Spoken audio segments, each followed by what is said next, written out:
Hello, hello, hello, hello. Salutations to you and yours. I gotta move this back a little bit. And we are Gucci. Suit to you and yours, man. Thank you for joining me and some other people that'll be coming in on this awful rainy freaking Wednesday where now my freaking what's the name ain't working. Here to talk about some NBA trade rumors. Talk about something with the Knicks with Julius Randle. Talk about Obi Toppin struggles as well, and also talk about RJ Barrett's usage or emergence as a, a facilitating guard. Is that going to be RJ Barrett's road in the NBA? So again, we're going to talk about some trade rumors. Let me put up some stuff in again, guys. I apologize for not having OBS. Lord Jesus, when I get my new PC, I'm gonna max out everything on OBS. So I apologize, guys. But let's look at some trade rumor stuff regarding the Knicks. Let me open this up. Let me see if I could get this up and then push that. Oh, that's so beautiful. We got Coach Colorblocks joining us. We got Hinton. He has to leave a little bit early today. He'll be joining us as well. And the formidable, I'll give him that. He's not impregnable, which is, he's not perfect. You know what I'm saying? You could destroy him. You get at Simon Russell of NBK. He'll be joining us as well, too. I just sent him the links. Sent a little bit late because I've been all over the place. So to young Simon, man. You've been listening to garbage all day, man. Everybody's coming up with their trade rumors about the Knicks. You got idiots in the garden trying to wear James Dolan. He thought he was going to get a big crowd to support him. You did that in a year where the Knicks are actually doing okay, and James Dolan is not doing that. Are you dumb? Suit to Young Simon, man. Suit to TL, man. Suit to Jermaine Royce or Royce at 5'9". Suit to Eddie C. I think Drummond's a smart move. Can't have enough big men to protect and rim protection. Kenneth Lane, salute. He says, I prefer Mitch. Salute to you guys, man. That's what I like. Yeah. Let's get in the chat room, man. Let's get in the chat room. Talk amongst yourselves. Fight. Salute to all you guys, man. Siobhan Robinson, Haduka. Siobhan Robinson. Even though you guys got Adoree Jackson, who I wanted, and you guys got Kenny Galladay, so screw you guys. The Giants had is Daniel Mancini. See this guy? Look at this guy. Not first you were a Nets fan yesterday. Now you're a Knicks fan. What are you, Daniel Mancini? Come on, man. Was that you from yesterday trolling? Mike Morgan, salute, man. John Talento, salute. Jimmy UCLA, salute. Young Simmer, as always. Antoine White, salute. Anthony D. Yeah, let's get it. So I'm gonna show some bootleg slides. We're gonna talk about some things. So I see Coach Colorblocks chilling in a room, so I'm gonna let him in a few. But I just want to go over these things before we get to it. Again, as you can see, trade rumors talk about Adams and Bledsoe to go along with Lonzo Ball. Lonzo Ball is highest on Leon Rose's list, according to some rumors out there. The Heat are reluctant to trade away for Kyle Lowry, giving the price. But then on the flip side, I said normal Powell. I meant to put Norman Powell. I apologize for that, guys. Norman Powell available for trade. Andre Drummond close to a buyout. Does he come to the Knicks? Does he go to the Nets? Does he go to the Celtics? Oladipo price dropping as teams no longer hot on the name. Oladipo's not ringing them bells. Again, it's a guy who's been largely injured for the past few years. Hasn't really reclaimed that one. I think it was 1 year, 1 or 2 years. He had really great production with the Indiana Pacers. I think when he first got there, that was it. That's when he had really good production. What else? Knicks, Lakers, Hornets, Pelicans are interested in my guy, Myles Turner. I would give a Mitch, Frank, and/or Knox in the first for Myles Turner. That works. Get me the guy who's been he's been the defensive player of the year, running up for 3 years straight. I'm definitely going to Turner. That's a guy I think we could build with. And then Malcolm Brogdon's also on the trading block. This is a guy he's dumb talented, I think. Not dumb talented, let me say it. He's a really good player, both on the offensive and defensive end. Could shoot up the pick and roll. The guy is I think he's a really good player. I think he's a beast.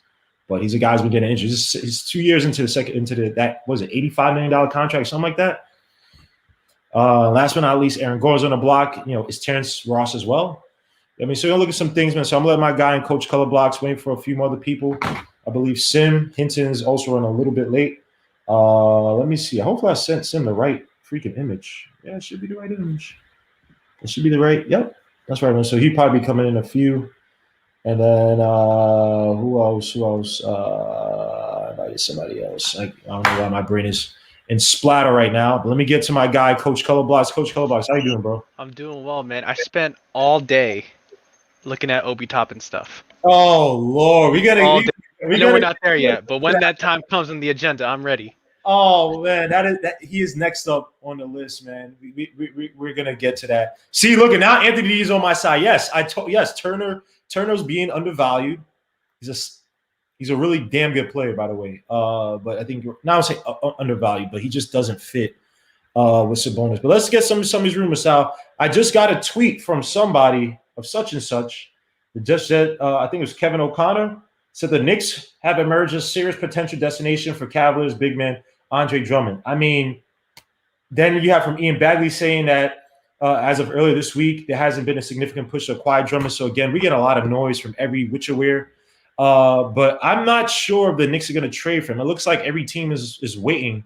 It's almost like if anybody knows, I guess like game theory, where it's like your decisions like dictate, like the expectation of your decisions like dictate how everyone else like moves or something like that. I got to be in that class in college. I hate the guy who's a teacher, but it's definitely an interesting train or lane of thought, whatever you want to call it. I don't know what the hell we call. I don't want to say class, but whatever. But Andre Drummond, we got Simeon Russell of NBK.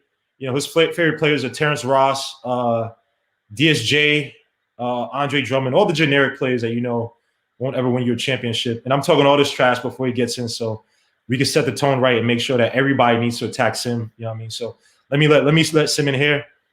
Hey, Sim. Hey, what's up, man? What up, Sim? How you doing, sir? Oh, you're muted. You're muted. For some reason.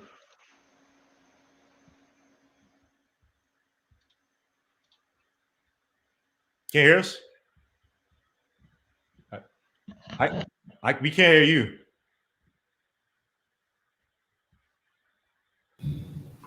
Oh, I think that's it. All right, we good? Yep, I hear you now. We're good.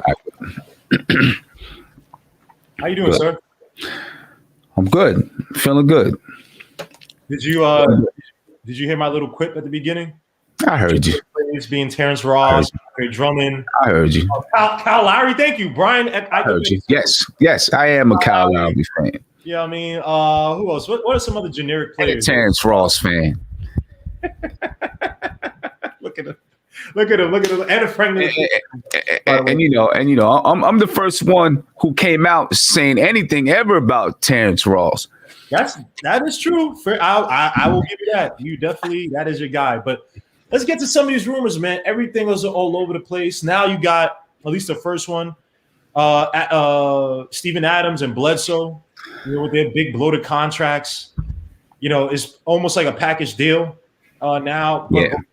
It's all over the place because it seemed as if Lonzo Ball, I don't know how to put it. It seems like there's a lot of interest for people to get him. Now they're saying, hey, we're going to stick. So if they're trying to force Adams and or Bledsoe into that deal, does that mean that they actually are getting a decent amount of interest? Now they're trying to up the ante and say, hey, we know there's interest out there, but we want to unload some guys off the books. And I think I heard a rumor saying that they were going to unleash a first rounder and give that team a first rounder to go with taking on that awful contract of either Bledsoe or Adams. Right. So I think one of the rumors that was out there is that they contacted the Knicks about a trade for the Knicks to take on Eric Bledsoe's contract, and they give him a first round pick. We don't know what year that first round pick was.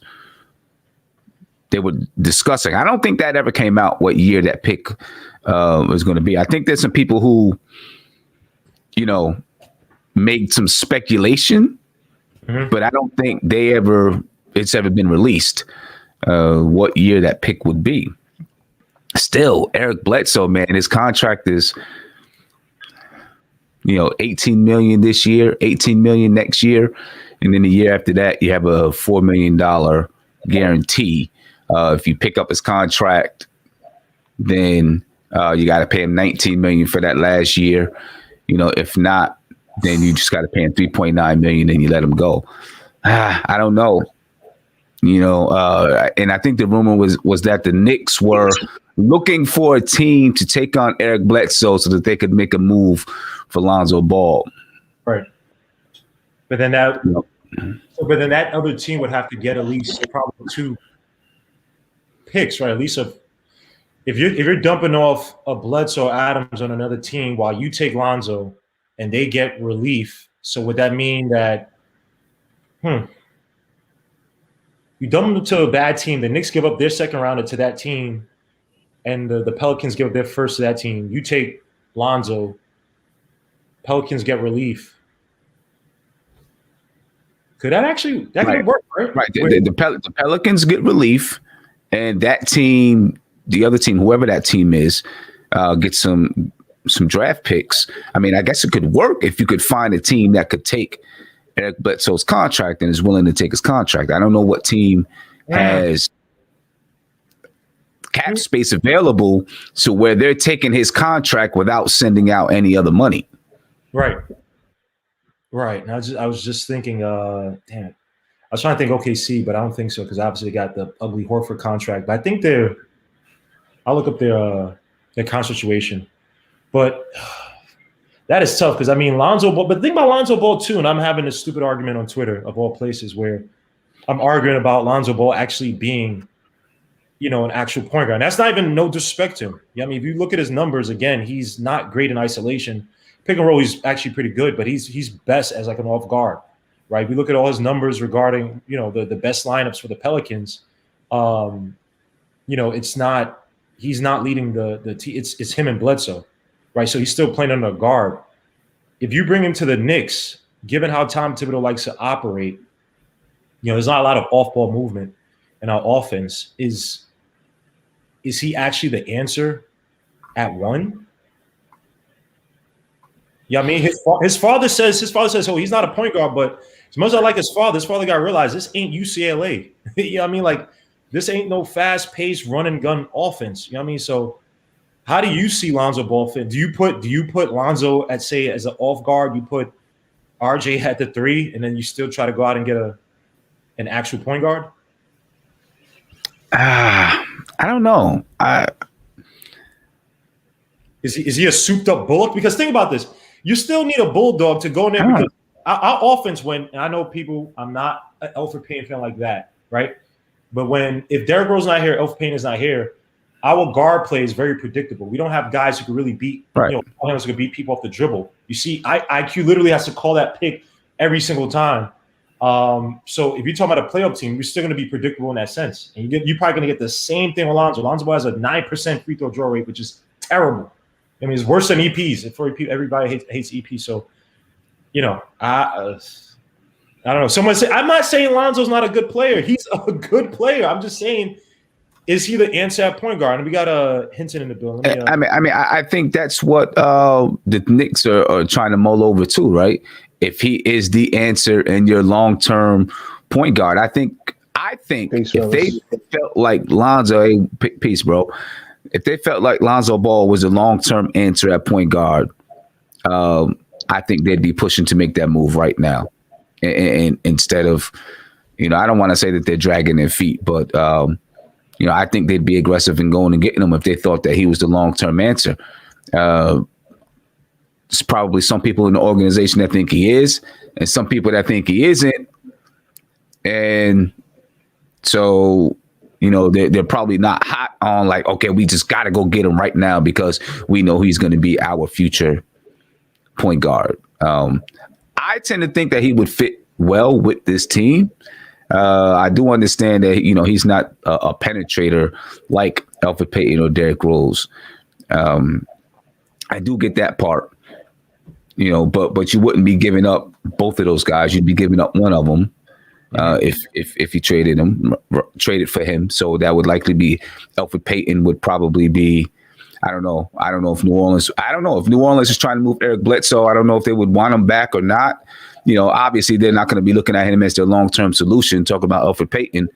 But they'd be, they might want another guard back just to get rid of that Eric Bledsoe contract.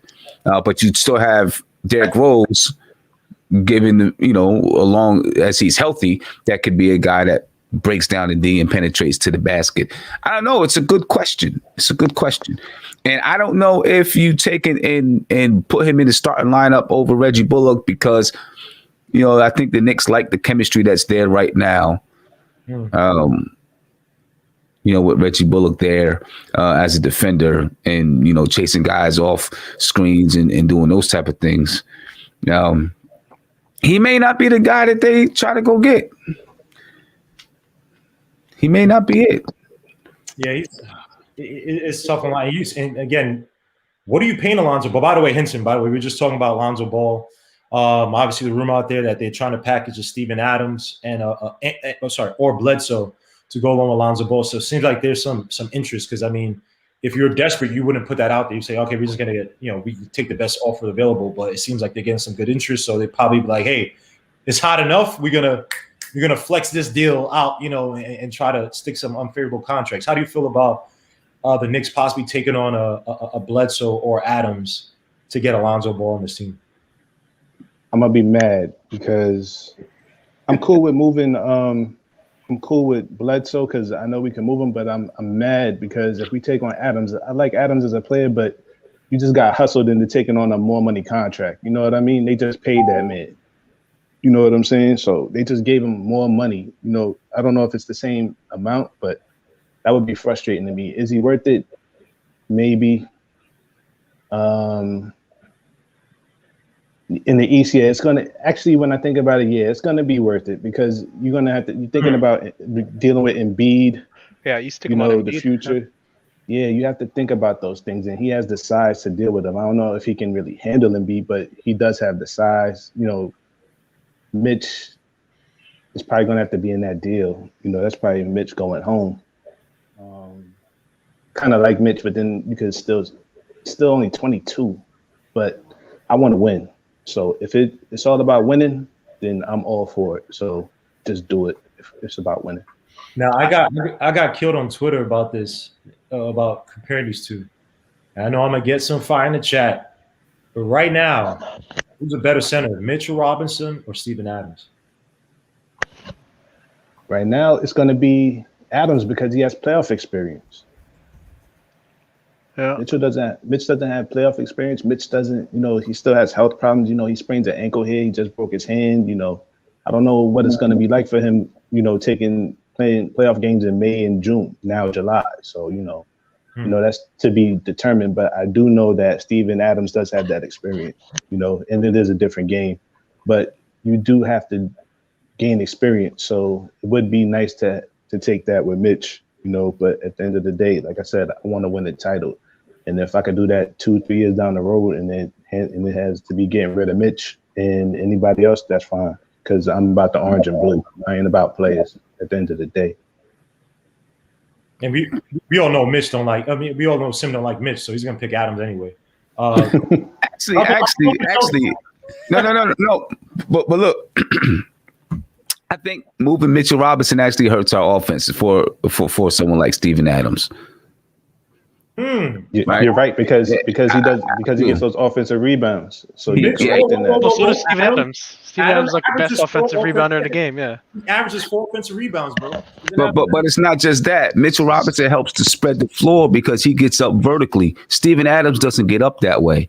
So when you run a pick and roll with whatever guard and Mitchell Robinson, teams now have to collapse in, right? Which allows those shooters to be a little bit more open on the outside because they're afraid that Mitchell Robinson is going to get that lob. I wouldn't underestimate the ability for Mitchell Robinson to catch that lob the way that he can, because you see it with Nerlens Noel when you play teams like the Bucks that are really tall and really long. It's a little bit tougher to get that lob off, right? Because they're long and they're able to. Nerlens Noel doesn't jump as high. You see Alfred Payton throw it up to Mitchell Robinson last night, and no one else could get up there and get it, right? So that causes teams to say, we better not let them get this lob, or they're going to eat off of that all night long. I don't think that Steven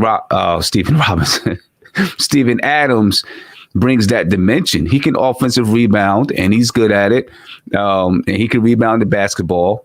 He can set screens, but I don't think he's going to be effective rolling off the screen like Mitchell Robinson is and being that threat. So I think it takes a threat off the floor without having that from Mitchell Robinson. I think that right there is an important part of the Knicks offense. So I don't know. I'm not saying I don't know if Mitch is going to be the end all center for the New York Knicks 5 years from now, 2 years from now.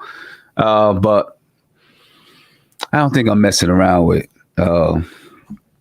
Steven Adams.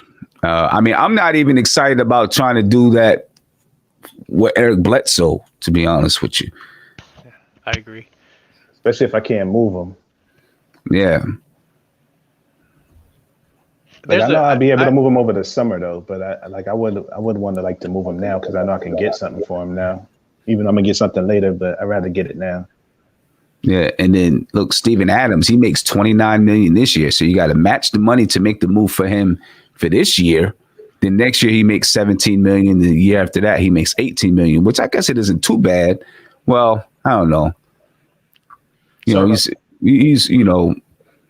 9 points, 9 rebounds a game. But now, what do you got to give up to match the $29 million? If I'm gonna make a move to give up $29 million to match for Steven Adams, you might as well do it for Andre Drummond. Yeah, because who's making $14 million on this team plus, you know what I'm saying, plus the cap space? Like it doesn't work in the big picture of things. You don't need more. Yeah, now I know you would get back a first round draft pick or something like that too. So obviously they would do it for the draft pick. But that first round, it would be somewhat valuable because the Pelicans aren't doing too well, and I don't think they're gonna make any type of comeback in the West. And they're gonna protect that thing like that thing is gold, man. These teams you're not getting lottery picks anymore. All these things are gonna be lottery protected from now on. Right. It's tough, man. But yeah. I don't want the big contracts of Steven Adams or Bledsoe. Bledsoe's probably a souped up Elfrid Payton at this point, a guy who can shoot, probably way better IQ than Elfrid Payton on the floor, but obviously a slasher, strong, kind of like a stocky build. Kind of, he's actually a SVG kind of guard. So yeah, it's just amazing that it's not really working down there. But I'm not taking that contract. Now, what about Norman Powell? That is a guy that I know that Hinton has talked about. That's his guy. Little undersized, 6'3", 215, but he is he's as solid as they come as a shooting guard. Has playoff experience, is a dead-eye shooter, can score in bunches. He would fit, as an off guard, at 2 guard, whatever you want to call him. He could probably do wonders for the Knicks. You obviously probably push RJ to the 3, have him at the 2. You still have to get an answer at the 1. But a guy like Norman Powell, again, he has the player option for, I think it's 11.5 million next year. He's definitely gonna pick up that, or he's gonna reject the option, become a free agent. Is that a guy that right now you try to beat the market and give up a first to get Norman Powell? Because we still need shooting, period. Whether we get Norman Powell, whether it's in the draft, whatever, we still need a so-called shooter at the 2 or at the wing. So is Norman Powell the guy that you put that investment in, and you put in a 2022 first to get Norman Powell, and then try to re-sign him to a long-term contract? I think you would have his bird rights, right? If you trade for him now, you'd have his bird rights, correct? So you could offer the 5-year deal. I don't know. It's a good question. I like Norman Powell. I was just gonna say real quick, sorry, Sim, but I think teams are gonna make us take on bad contracts because we have that money to spend.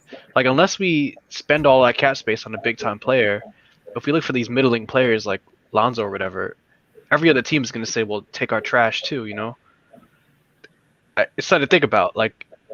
Any lateral move or any small move we make in the next few days is not going to be a small one. It may involve, It's not going to be a superstar, but it'll involve a lot of things we don't need. We don't necessarily need Bledsoe or Adams, but we're going to have to do it if we want Ball, or we might have to take on bad contracts from Toronto if we want Powell. We're starting to think about. Who on Toronto has a bad contract? Yes, I was just about to say, who has an undesirable contract? Lowry's coming off. That's $30 million, but Lowry's going somewhere else. Yeah. So for me, that's a deal for me, that's my guy. So I would do it, for me, because I'm not competing with Miami. I'm not competing with Chicago for him. He's already in our system. Like he's one of the players that I'm going after right now. Like, yeah, I would even give him a pick this year. I'm not giving him 2 picks, but I would give him. We got 3 picks this year. Are all these guys gonna make the team? No, I don't think so. Like, that's not what Thibs is about, and they're gonna have to join forces on that. Him and Rose. So for me, 3 rookies are not making this basketball team. You're gonna have to get a veteran. So you might as well get him now. He's a veteran, and he has championship experience. Like I said, I'm about winning. I'd give up that Dallas pick for him. I'm high on Norman Powell though. Because if you're going into this draft hoping to get a Corey Kispert anyway, I mean, you might if you have the certainty of getting Norman Powell. I think you go and get the certainty with a Norman Powell. Obviously, Kispert's more of a 3, but we need shooting regardless, right? If you push RJ to the 3, I guess he's your wing, your so-called, your wing 3, whatever. You have Norman Powell to 2. He has playoff experience. He's he's 27. So it's not too bad. He's a dog, man. Like, he has a New York mentality. Like, like we need some of these guys on that team, man. Like that would be like having I don't know if he's a wildfire like Starks, but he has that oomph. Like when you see him play, like he gets it, and he's athletic. That dude jumps out the gym too. Like he can go get it. Hey, he's a late bloomer, so there's not a lot of mileage on him. That's true. Yeah. He's only been in the year for 4 years, I believe. Yeah, he's set for a while. He was a late pick. He's a young 27. Yeah, he's been in the league for 6 years. Started with Toronto. Yep, started at age 22. He blew up about 2 years ago, but it always seems he's like a decent shooter or solid shooter. He's in his 4th year. So that's a guy I wouldn't mind giving him a first for, because again, you want the certainty. You make sure that no one else could get him. But I heard more about Kyle Lowry with the Heat, and that makes sense for them. But why is it okay? If you need. Why wouldn't the Heat go after? They were going that hard after Harden in the offseason. Why wouldn't they go? And now, granted, they play slightly different positions, but why wouldn't they go after a Beal if he's available? Like, I haven't heard anything about Beal since we. I don't think Beal is available. I don't think he's available. Yeah, I know how I feel about Miami. I don't want nothing Miami has. So. I'm sorry. Like if Hero and like I'm not even having that discussion with Miami players. I don't care. I don't like Miami's players. And salute to Jay Boogie, by the way. Jay Boogie, I like Brogdon a lot too, but there's a reason why Indiana's given up 2 years into the deal, or at least a year and some change into the deal. There's a reason why they're doing that, and it could be they realize, hey, this dude is injury prone. Brogdon's a beast. There's also a reason. I think it was Coach Colbach said it yesterday. There's a reason why also Milwaukee gave up on him, or not gave up, but didn't sign him. Because I mean, he was Rookie of the Year. He was growing as a player. He was getting better as a player. It didn't make sense as to why they didn't just give him the money and keep him. Contract too for what he does is a cheap contract. Yeah, was it 80-something 4 years, I believe? And he's 50, 40, 90. Yeah. Milwaukee lost him because they couldn't pay him that much. It wasn't because they didn't want him. They they were cap strapped. So they had to let him go. So they did the sign and trade to get something for him because they couldn't pay him that money. Remember? And so that's why he went. That's why he's in Indiana. And think about this: Milwaukee misses him still. But they didn't pay at the time. They didn't sign Middleton. I'm just trying to think of who was on the cap at that time. Was it Lopez's deal that strung him or something like that? What, Lopez? What, 10 million? I don't remember. It was something like that. They had some weird thing with Brogdon. Yeah, I think Bledsoe was still on the team too. It might have been Bledsoe. Yeah, it was one of those. Bledsoe was still on the team. Yeah. It was Bledsoe. But see, in Indiana, I don't know. There's something else going on there, because you're hearing about Myles Turner, teams inquiring about Myles Turner, right? DeMonte Sabonis, he could possibly, people, there's rumors that he could possibly be on the move and that they're listening in the office for Sabonis. So what's going on in Indiana where you got 3 of their prime players where they're listening in the office for these players? What's happening? Why? I understood it as there's an issue with the coaching, like Bjorkson. They don't really like him. That's the rumor mill going on. Like I think it was either O'Connor or it wasn't like, I'm not just making this up. It was like O'Connor, one of the actual writers, who said there seems to be some kind of issue with the coaching and the players. Because I agree with you, like they got some good players at good ages on good contracts. Yeah. They have a worse record than us. Doesn't make any sense. And the thing about it too is that I think it may be a Sabonis thing, because Sabonis has looked great. He's gotten a lot better, but Myles Turner is kind of taking a backseat. Like he's playing way too much on the perimeter. If you watch Indiana games, I know the Knicks games, stuff like that. It's like Turner was like that mid-range elbow jumper, kind of do it all in that area, and then he could space out a little bit. But when you watch him and Sabonis, it's like you always see Turner for the most part playing on the outside, and he has to try to find a way to get in. And so it could be the coach, because again, their whole focus this year, Bjorkgren, whatever that guy's name is, whatever, I can't pronounce it. Yeah.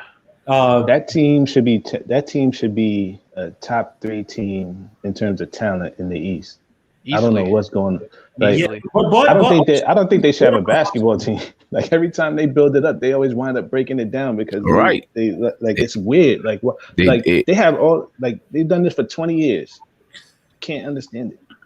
But they also, remember, TJ Warren is hurt too. I agree with you, but this is a weird year because TJ Warren and Brogdon have been out, and those were that's part of the foundation, or I guess new foundation, right? And they don't have a great bench. Like I understand, look, Doug McDermott's a solid player, Justin Holiday solid role player, but other than that, Aaron Holiday doesn't play really. Who else even on the bench? Aaron Holiday. Who I'm missing? TJ McConnell. He's about to be a free agent. That's a guy the Knicks have to look at because he's one of those annoying pests that I would love to have in the team, but I know people don't think he's anything great. But again, if you look at that bench, their bench is not that great. So I don't know, man. I think I want to now. Sim might kill me. No, Sim might actually agree with me. Sim, are you throwing? And I guess we'll skip ahead to Myles Turner. Are you throwing Mitch a first and your boy Frank for Myles Turner? Mitch a first and Frank. Sheesh. What are you talking about? Sheesh. First of all, you haven't liked Mitchell Robinson after you got that kazoo from his first agent when he came up to the game. I've always liked Mitch Robinson. Gave you the I've always liked Mitchell Robinson. I've always liked Mitchell Robinson. I'm only joking. We just got Sim because Sim was tough on Mitchell Robinson. We observed, but it was a good tough. But yeah, are you giving that up for Mitchell Robinson? And I had to put in Frank because that's your boy. I could have said Knox, but I know your boy's Frank, so I just want to go to screwball. I mean, if I really like Myles Turner, so I probably would, because I really do like Myles Turner. I like what he could be. I mean, you're talking about, the best shot blocker in the NBA. He can shoot the three a little bit. His contract. Sorry, yeah. Defensive player, the candidate for defensive player, 3 years in a row. Right. He can shoot the three a little bit. He can have a little bit. He has a little bit of a post game. He's still very young. What is he? 25? 24, I think. 24 years old. So he's still very young. I think he has a lot of room to grow still as a basketball player. A lot of room. He fits into the timeline with us too, because he's 24. Yeah. Julius is 26. Yeah, he would be a good fit. And today's actually his birthday, by the way. So happy birthday, Myles Turner. Okay. You turned 25 today? Turned 25. So and the thing about a Sim is that we talk about, okay, we got all these picks. Tom Thibodeau he's not going to sit here and baby guys. I mean, look how tough it is with Obi. We'll talk about Obi in a second. But you talking about Myles Turner now. Also, the reason why I bring him Myles Turner, people say, well, that's not a position of weakness, but are we paying Mitchell Robinson $15 million a year at this point? That's why not the market price? I think there's a few centers that got paid. But again, though, would you pay a little bit more for Myles Turner? Or are you paying that for Frank? For Mitchell Robinson? What's Myles Turner make? 18. 18, right? 18.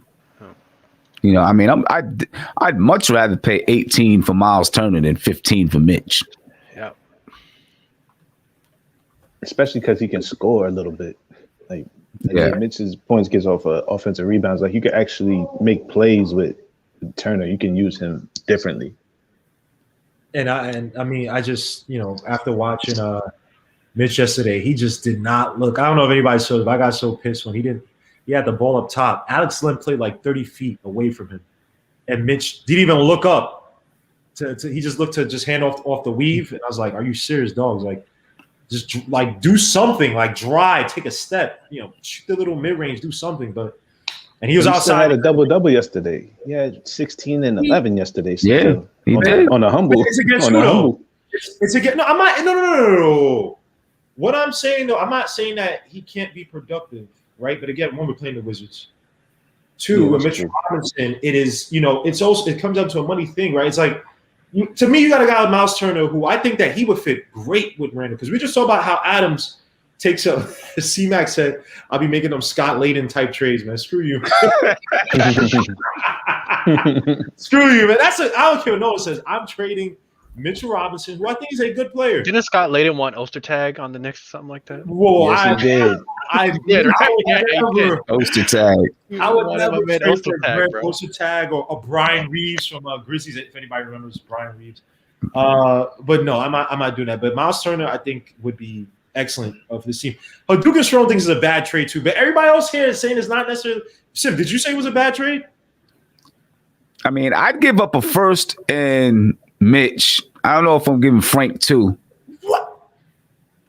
I might take it down. I might take it down a little bit. Maybe give another player, or if they want Frank, then I say, all right, I'll give you a 2023 second. What, yo? Listen, Tom Thibodeau said he thinks Frank could be a piece of this team. Tom Thibodeau's valuing the guy. Right? He said he thinks Frank could be Hey, that came out of Tom Thibodeau's mouth, not mine. He said he thinks Frank could be a piece of the a future piece of this team. Bro, you're not slick, because you know why? You're trying to put the onus on Tom Thibodeau, because you know that you can move on from Frank, but now you're trying to put it on Tom Thibodeau. I'm just telling you what Tom Thibodeau said. All I'm doing is stating facts. This guy, shit, this is sickening. So that's not a fact. That is a fact. We couldn't get Myles Turner. If all you had to give was Frank for Myles Turner, you wouldn't do that. I would, but then I wouldn't give him the first. I'd give him a second. Hinter, you making that trade, right? I know I'm not crazy. I'm giving him Kevin in a second. Like, I'm not giving him Frank. I'll give him Kevin. Yeah, I'm keeping Frank and I'm giving him Kevin, and I give him a second or first. You can have Mitch and Kevin. I could draft Nashawn Highland from VCU, a defensive and offensive guard. He's a little bit smaller, 6'3". And he'd do a lot of what Frank was doing. Like, you guys. But Frank is a free agent, so it doesn't, like, at the end of the season, so he can let him go. Are you re-signing Frank? Are you re-signing Frank soon? I think the Knicks are going to consider re-signing Frank. Yes. Oh my gosh, man! This is sickening. What is this? I do think that they're gonna. I don't think everyone is just because he didn't turn out to be a starter in the NBA or this or that doesn't mean that he might not have value to your team. Doesn't mean that you got to sign him at $8 million or $11 million. All right. So, he could be, when you're talking about building a championship team, sometimes you got to have those cheap role players that could potentially give you value later on. This is I'm going crazy now. I look like the bad guy. No, I mean, listen, I'm just saying, the reason why, Frank, excuse me, is not a deal breaker. But since you're bringing in Myles Turner, you're gonna have to give up Mitch, right? So you know that. So Mitch is worth the first round pick already. So now you're talking about giving him 2 first round picks basically, and then another young player. Because Mitch is already going to be worth the first round pick, and then you're giving him a first round pick, and then you're giving him Frank. Yeah, they're gonna have to give me something back besides. You know what I'm saying? That's okay. That's what I'm saying. Hinton, you said Doug McDermott. I mean cut you off, so sorry about that. Yeah. Like, if you can give me Dougie McBuckets, man, I'm all for it then. Like, you're gonna give me more than that, because when you put it in those terms, I'm giving you basically 2 first round picks Like, yeah, man, you're going to give me more than that. Thank And you, he's Kevin. making 17 million. You cutting into my cap? Like, nah. Yeah, I would do Mitch and Frank, but not the first round pick. Like someone said, Mitch and Frank for Myles Turner. Yeah, I would do Mitch and Frank for Myles Turner, but then you got to relax on the first round pick. And by the way, look at the list I put up. I could find, bro. I've been watching a little bit more of him. I would. Well, here's 3 other players. I know Sim, Terrence Ross, obviously. Evan Fournier is another guy that's come up that is so-called available. I know Andy has provided us some international color on Evan Fournier being a bad locker room guy for some reason. I don't know the full story, but Andy has talked about this incessantly every time it comes up about like Evan Fournier on the French team. And I think not that he got kicked off, but there's something that happened with him and the French team, and they all hate him. Another guy who I like, PJ Dozier. I know I talked about Monte Morris. I don't think he's going anywhere. PJ Dozier, he's undrafted from South Carolina. He tore his ACL or injured his ACL.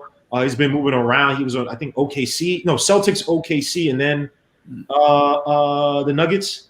But I watched this game. This is a guy, if you look at his numbers, the guy can shoot from 3. The guy can defend. He can push the ball. He's not like a prototypical point guard. He's more of like a guard, but you still want that anyway. You know, the same way we look at Lonzo Ball. He's almost, in some regards, the core awareness is not there, but in many regards, he's very similar, can shoot off the ball. He can actually score in isolation. He's good from there. Can hit the 3, can defend really well. And every time they said, like I read some stuff on SB Nation regarding the Nuggets, every time they like when they play in the bubble, they play his teams, he always does well. It's just they just can't find a minute. So he's averaging like 20 minutes, I believe, a night now. But for some reason, he's just not, they have so many damn guards and talented guards, Gary Harris, Monte Morris, RJ Hampton, who just drafted. So if worse comes to worse, I'm going to ask the Nuggets, hey, can I throw you a second and possibly a play for PJ Dozier? Again, if you guys watch this game, I think you guys might like it. So just, another person, Colin Sexton, Darius Garland, in the sense of that, not saying that I'm crazy about these guys we talked about before. Again, if the Cleveland Cavaliers are expecting to be in that top, and it may be in the offseason, has to be, but if they're expecting to be in that top 1 to 5, especially 1 to 3, right? I think it might be a little bit too hard now. Granted, they may go after Mobley, whatever, since they're losing. But they have Jarrett Allen, so they may not even go after Mobley. They could go after Kuminga. But if they end up with that number 1 pick and they pick a Cade Cunningham, Darius Garland and Sexton may be redundant. One of those guys may not fit in the team. Are these guys that the Knicks will be looking at? Especially even Daniel House. The Rockets are cleaning house right now, no pun intended. He's a solid wing player. Is he a guy that we look at? Jalen Howell was a guy I brought up. He's on the Timberwolves. He's a second rounder, more of a guard. Things like 6'4", averaging like 10 points, but can shoot from 3, can drive, can play some defense, can take his man one-on-one, but would be great for the bench. So any people on this list right now, I know we talk about Lonzo Ball, Kyle Lowry, even DeMar DeRozan is allegedly up on the train block. This guy's improved his game. He's becoming more of a total guard, can drive. He kills from the mid-range, can facilitate a little bit. It seems like more of a refined product from the Popovich coaching factory. Any of these guys ring any bells? Not just for this upcoming trade deadline, but for this offseason. For this I'll go. offseason. Oh, all right. Give me, like I said, I like Powell. I like House, Ross. Give me those. Like, give me athletic wings, and then also give me. He's not on your list, but I would do a trade for. Be looking at Malik Beasley. Has he still got the outside stuff going on? I don't care. I'm not gonna worry about it. That dude is rich. He's gonna be back. That man always got something going on. I know. No, I mean like he might miss time, kind of thing. Yeah, no, he's already suspended. He's already suspended for the 12 games. So he's he's already paid his dues in the league. So okay. So he's suspended. And he broke up with Larson Pimpin, so he's good now. He's very focused now. So he's good. Yeah. So I'm all I'm all for athletic wings and shooting guards right now. Give me the 6'9", the 6'6" guy who's an athletic dog that plays some defense and shoots some threes. I would even think about calling Portland, seeing what they want for Covington if they in the offseason, seeing if that doesn't work out for Portland. So for me, those are the guys I'm looking at next year. Sim, any names besides Carmelo Anthony? I mean, you don't have Melo on this list. If you had him on this list, he'd be on there, But, going from your list, Norman Powell, Terrence Ross. I mean, I'm still I doubt that it's going to happen, but I'm still a Kyle Lowry fan, and I would like to see Kyle Lowry come play for the Knicks for the last 2 years of his career. I think that he could do wonders for that point guard position, as we're still looking for that guy.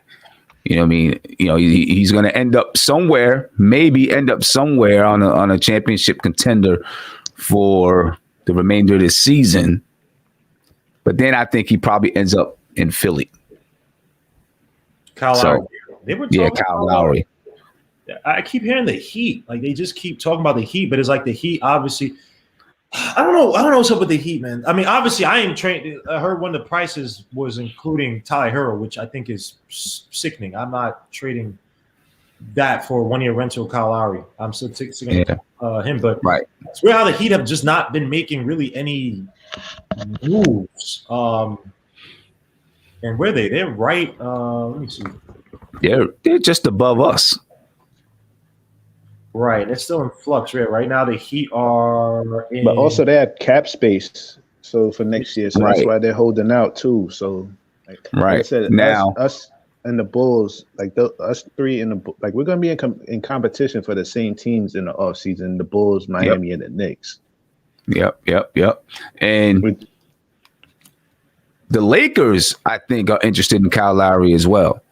Right, because right now I think the Lakers. This is just what I'm thinking. I think the Lakers want to try to get Kyle Lowry, then sign Andre Drummond from the buyout market, so that they have, something to fight with while LeBron James and Anthony Davis are recovering. Right, so if they can make a trade for Kyle Lowry, get Kyle Lowry in. They can get Andre Drummond on the cheap for the remainder of this season, and they'll be ready to go when LeBron James and them guys, come back for the playoffs. Mm-hmm. So if I'm the Knicks, I'm going to try to help Los Angeles facilitate. I'm going to try to help facilitate a way for Kyle Lowry to get to Los Angeles. Right? So I might be asking for some assets to take on Dennis Schroeder. Right? Because Dennis Schroeder makes $15.5 million this year.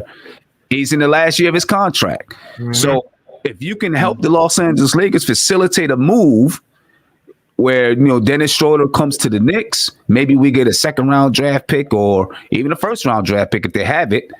Right, if they're desperate enough to get Kyle Lowry, Dennis Schroeder comes to the Knicks, and then they have to make a couple other moves, 1 or 2 other moves to free up more space for Kyle Lowry.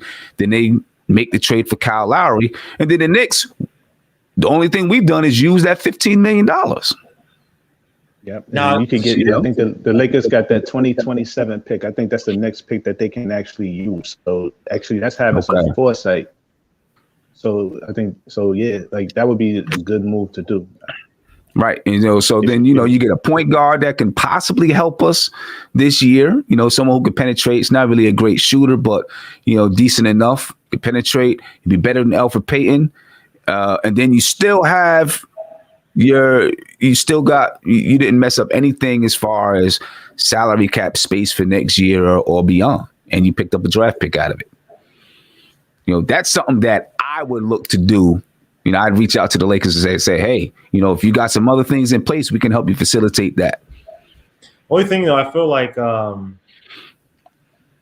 they would want to keep him and probably be more apt to give up a KCP. Mm-hmm. Yeah, I mean, I feel like Dennis Schroeder. But Lowry makes $30 million. So how much is KCP making? I think he's gotten less and less on that. I think the only thing they can do is Kuzma, right? That in terms of money, Kuzma's signed at 40 for 3, I think. Is that the only one they got? Yeah, it's 40 million for 3. So what's that? Kuzma is making. So he makes 3.5 this season, and then next year he makes, and then from 2021 to 2024 he makes $13 million a year. Kyle Kuzma, Right.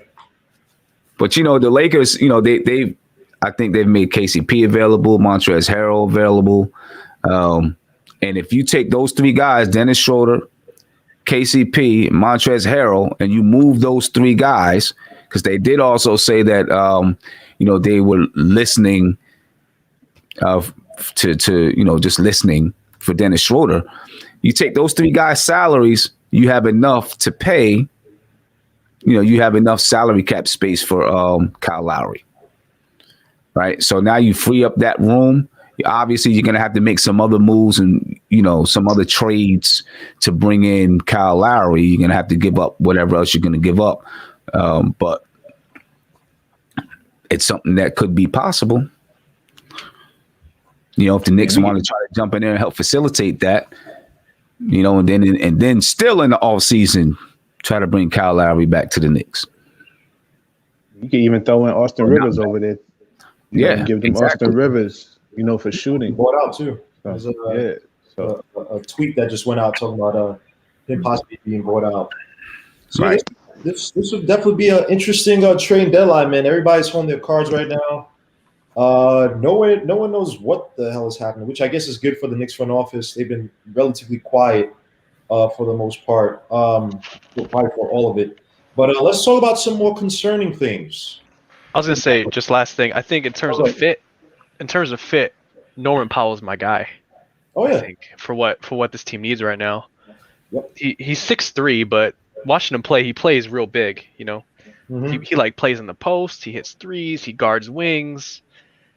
You could easily run a 3-guard lineup with him. I don't know, quickly and RJ just fine. he actually starts for them right now. Like I think it's Fleet, Lowry, Powell, Siakam, and Anunoby. So I think that's their starting five. So he's already playing. So that's already a small. All those guys are under 6'3". Right. Yeah, that is actually weird. Yeah, because Trevor Lee's what 6'1"ish. He's tiny. Yeah, he's small. They're all small, but they match up real well. He's like Nick Nurse does this whole flexible wing stuff. And they have Pascal Siakam and OG Anunoby. OG Anunoby is what 6'7", Pascal 6'9" or something like that. So they have like a weird. And they have a Chris Boucher, whatever his name is. Yeah. That's a player I want too, but I mean that's a pipe dream. I would love him on the bench for the Knicks. But obviously that would never happen. Now to some more concerning news. Everybody's favorite rookie, Obi Toppin, is coming under fire. Everybody wants to trade him. I can't even. I can't even. I feel so bad, man. After you guys hyped him up on the draft, we good, Obi Toppin, man. Everybody just wants to, not you guys, but people in general. Obi Toppin is getting right now, and I just want to play a small clip of from the post game yesterday by Tom Tibbs because I want to get into some interesting conspiracy theories with what's going on with Obi Toppin. So I'm warming my hands up for this. I spent all day looking at Obi Toppin. I really have. I can't prepare for the Obi Toppin stuff. As soon as this finishes, I'll let you cook. So hold on. I'm just curious, with Obi struggling, has there been any thought to giving somebody else the backup 4 minutes, whether it's Kevin Knox or something like that? No, we'll see how it goes. It's not unusual for rookies to go through things like this. And we just want him to continue to work. He's been real good in practice. He's actually played very well in practice. So we just has to continue to work. He'll learn, he'll grow, he'll get better. Mike Vaccaro? Now, I'll say this, man. Tom Thibodeau, say what you want about him as a coach, man. Now, I think he's getting some buttons, like he has to, follow a certain narrative. But this guy stays loyal to a system where he gives you time to develop. He'll give you time to get through your knocks, whatever. Especially, for a rookie, for people who say he doesn't play rookie, he's playing a rookie more than a so-called third-year player. Now, on the flip side, though, I do think that he's being pressured because, again, this is Leon Rose's baby right here. This is Leon Rose's stamp, his first stamp as a Knicks executive. If Tom Thibodeau's not playing Obi, it will look as if Obi's legitimately a bust. I know it looks like it now, but it will look more so like it. And when we watch Obi on the court now, Coach Colorbox has brought this up, how they try to utilize him on a perimeter, and it seemed so. But then Derrick Rose came, and he looked looked like there was something there, right? Running with a lot more pace, running the baseline for the dunks. Derrick Rose's just dribble drive penetration just draws in the defense and makes the game a lot easier for Obi Toppin.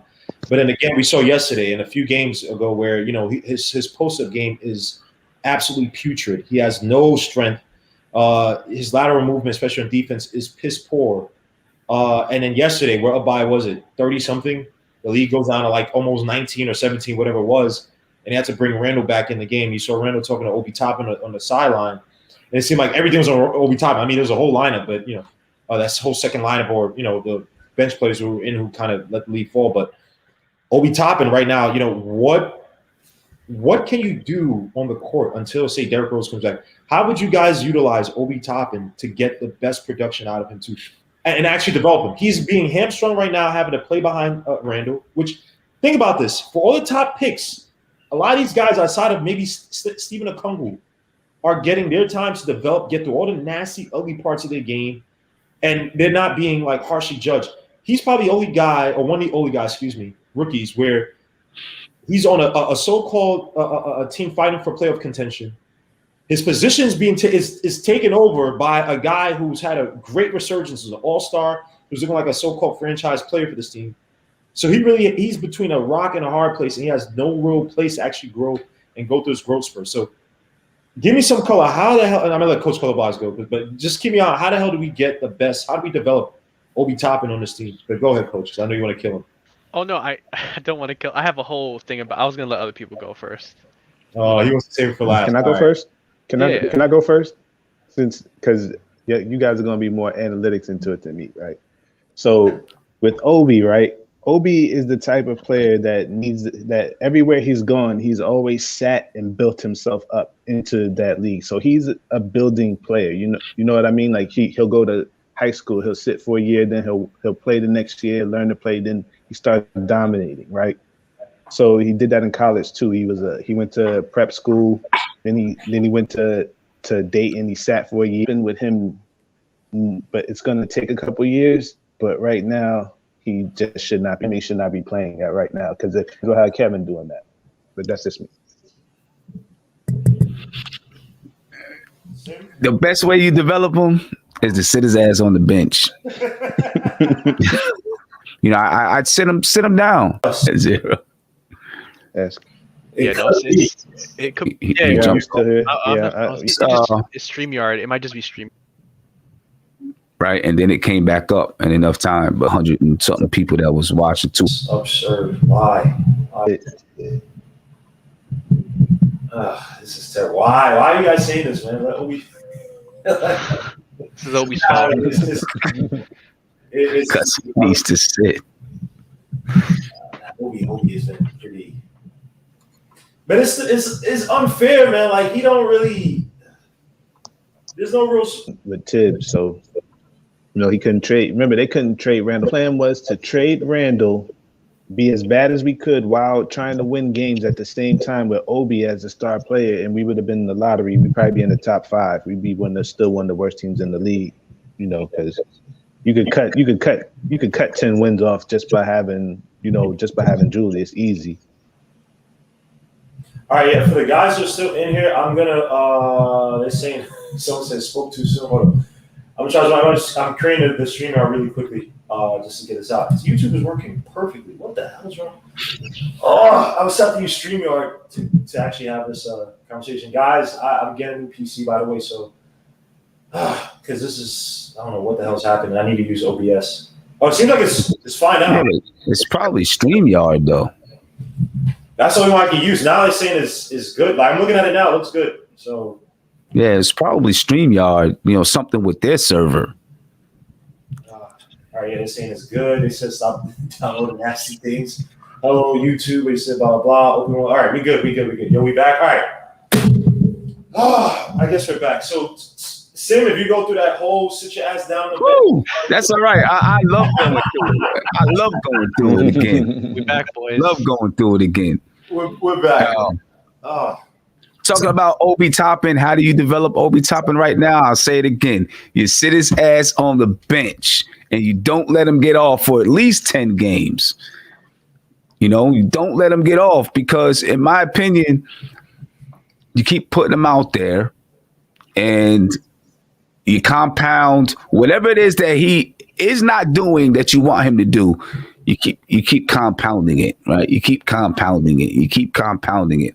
I think you put him on the bench, go over film with him, you study with him. You do some special one-on-one sessions with him in practice or whatever. Let him know that you still love him and all of that. You just ain't good enough to play in the game. You know what I'm saying? You're just not good enough to play in the game. And I'm going to give you a chance. And when you get out there, you better take advantage of it, because if you don't take advantage of it, then you're sitting right back down.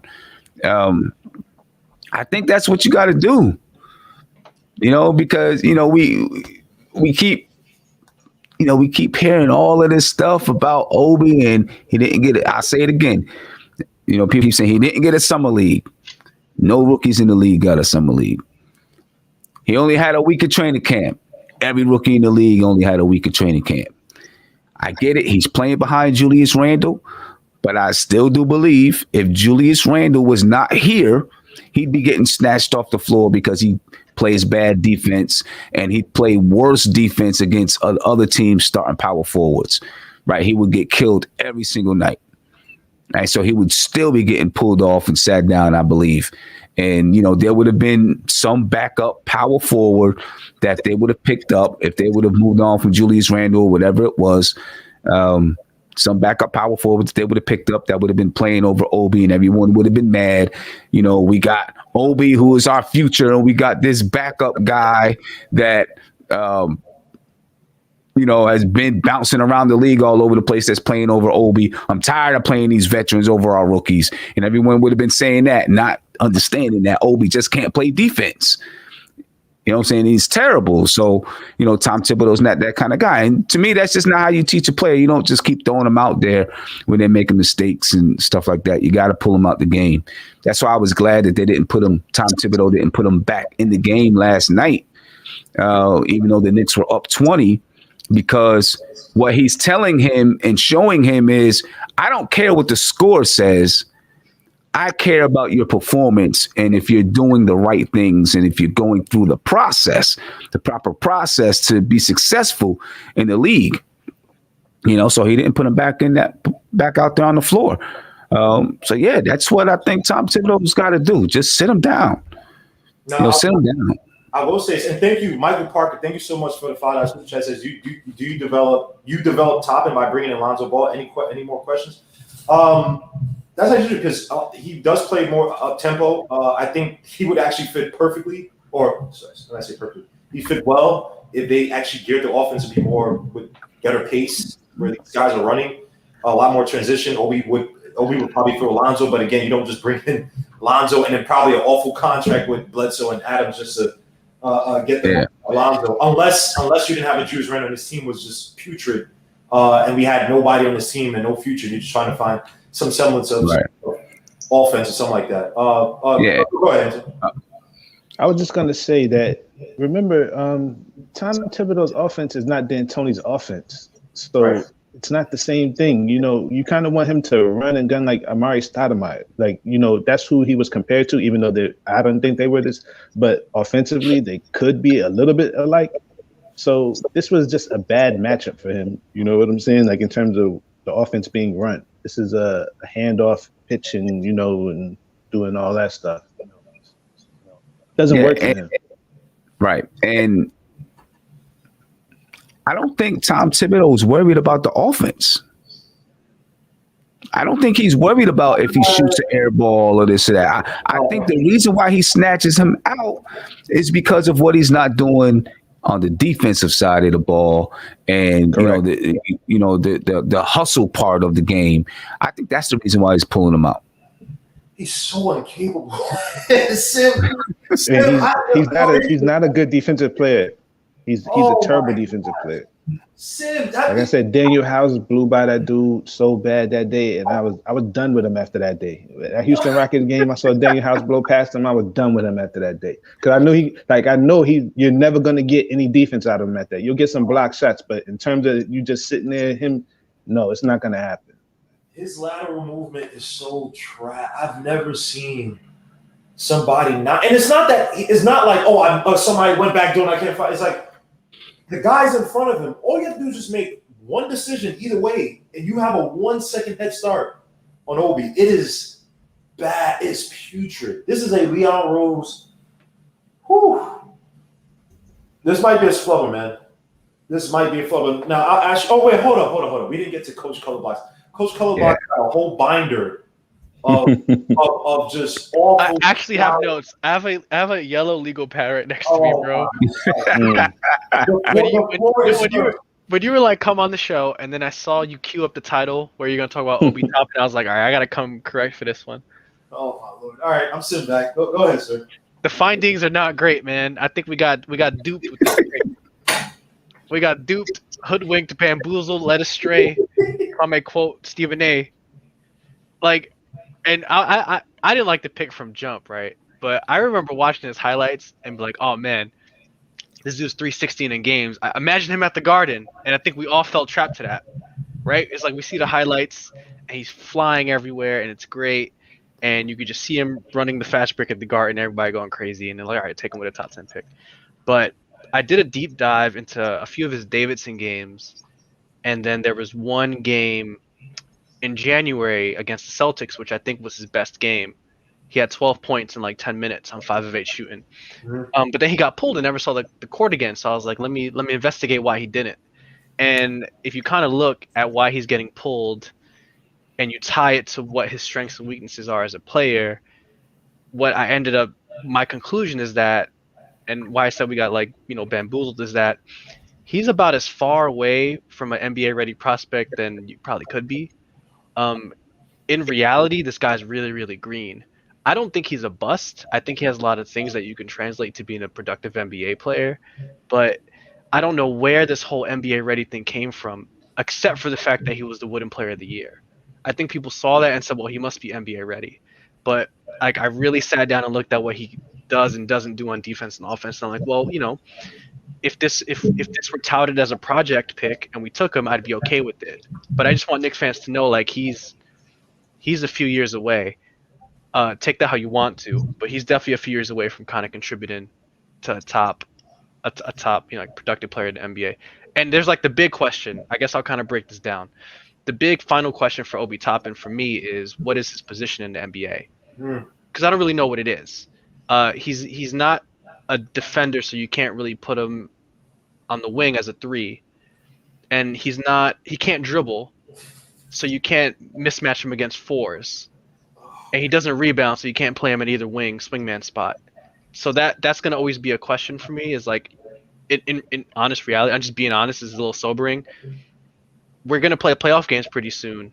3 years down the line, I can't see a lineup in which you would play Obi Toppin and close your game out. I'll just be realistic. Like, you can't, like, he can't, for all the reasons I said, he can't rebound on defense, so he can't close games out for you. So that's kind of whack for a top 10 pick to not be able to close games out for you. Anyways, so here's, like, I guess I'll do the good first, because there's some good stuff that I'm drip feeding it to myself to kind of keep me excited for what he can do.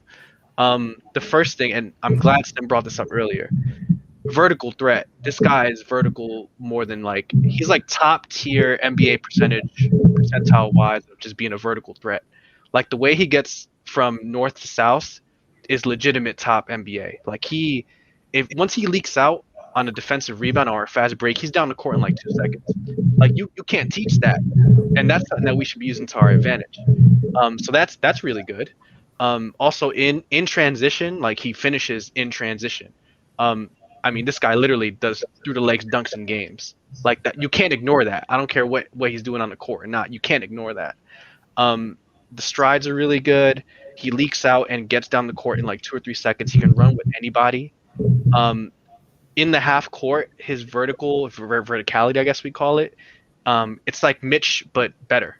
Like, he's from the ground to the top of the rim in like a split second. It's kind of crazy how fast he can do that. So those are good things. And then the third thing that I thought was really good that we haven't really talked about so much, and I got from watching, is not the passing, which is pretty average actually. Like, it's good, but it's about average, which is fine. But the one thing he does, like, I think at a really good level, and this is from watching the Dayton games and some of the Knicks games, he understands space really, really well. And that's a really, really good thing for a young player. A lot of young guys have tunnel vision when they play, regardless of position. What he seems to have is he kind of sees the court in a panorama, if that makes any sense. It could be intentional, it could be a subtle thing, it could be something he just has innately, but he really understands how to find pockets of space off the ball. And he also understands how to move his body when a defense may shift or adjust. He kind of has a knack for finding that angle.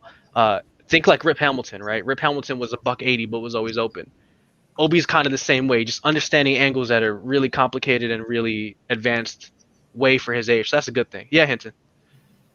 The thing is that I know exactly what you're talking about. I see it every game, and you know what happens?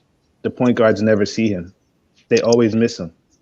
I can answer that question, and here's why. Because I was just going to say that. I'm glad you brought that up. So I said, if he can find space, why is no one finding this guy? He's got he's kind of a day late and a dollar short in that regards. He has very little to no offensive repertoire in his game, and so he can get open, but he's really only got one or two things he can do at or around the hoop. And from what I saw, I looked at some of the advanced data from Dayton, just from my damn eyes.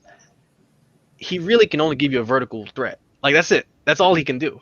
And so he'll find this really great pocket of space, but then if he got the ball there, what is he gonna do with it? And I think the guards know that from practice. Versus, I'll stick with the Rip Hamilton thing. If you saw Rip Hamilton in space, you could give him the ball, and he was more or less a 3-level scorer up to a certain extent. You find him for 15 feet, he'll hit it. He'll hit the three. He'll slash to the hoop, kind of thing. If you find Obi open on the perimeter or open on the wing or whatever, and you give him the ball, he can't do anything with it because he can't dribble. And so there was a few times in that Celtics game that I watched. It was in the middle of January, chat, so feel free to look for it. He got a few lobs to get himself going, which is great, which is what he's good at. But then he was hot, and he'd find this pocket of space on offense. I forget who gives him the ball, but it was 2 or 3 times they gave him the ball, and they kind of expected him to do something with it. One dribble to the rack, post up, take the 15-footer, jab, do something with it. But he kept doing what he seems to always do, and that is take the ball, and because he can't do anything outside of 5 feet, he posts up with the sole intention of passing the ball back out for a handoff. That's all he can do because he can't dribble. So now we're I'll get into the weaknesses now, I guess. Hey, hold on. Real before you go, Israel Reed Singh for $5 super chat says, great show, fellas. Let's call spade a spade. Obi's a bust whenever I see him on the floor. He reminds me of Penny Skywalker from the 80s Knicks. Thank you for the $5 super chat.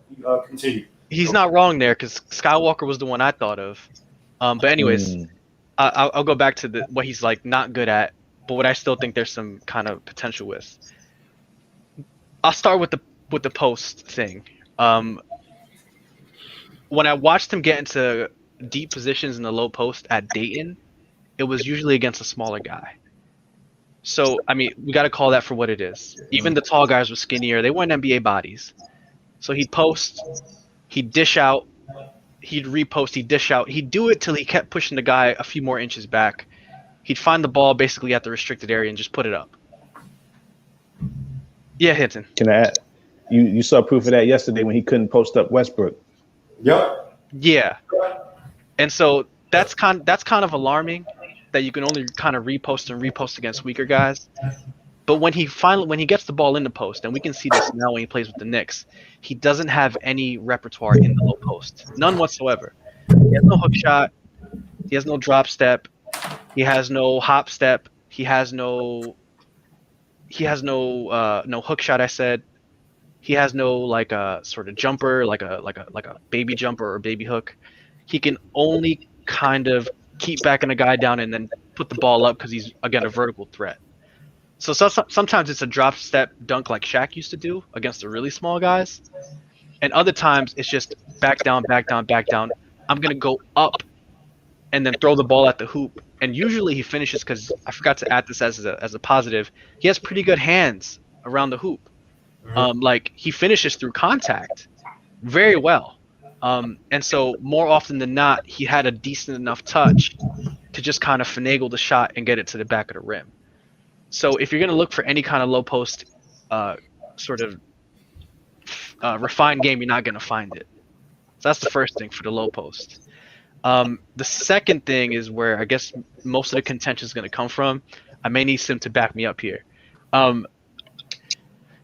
I see it's not just on this chat. It's not just on general Knicks chat. I've seen it on Sim's channel. I've seen it on Twitter and Reddit and YouTube. And everyone's like, well, just run pick and roll with the guy. That's what everyone says. Just run pick and roll with the guy. He should be able to just feast off that. And the answer is kind of, but not really. It goes back to that whole thread of only being a vertical threat. The only pick and roll play that this guy can run is a straight lob to the hoop. You know the lob play we run for Mitch every game? At the foul line, right to the hoop, Mitch dunks it. That's what Obi could run. That's really it. And so here's what happened in that Celtics game. He got a few open dunks. And then in the second half, they gave him the ball. Or sorry, he got one pick and roll play that was a vertical lob to the hoop, a real easy one. He just kind of bullied his way and just jumped over everybody. Real nice. But then the Celtics iced it the second time down the court. They iced the pick and roll, so he had to actually make a decision. And once they iced the pick and roll, he doesn't have the skill set to actually read a defense and adjust his pick and roll position, his rolling position. And so I think after Thib saw that twice, it was like 2 or 3 times, he just took him off the court. Because the guy can only run to the hoop and dunk it. He has no...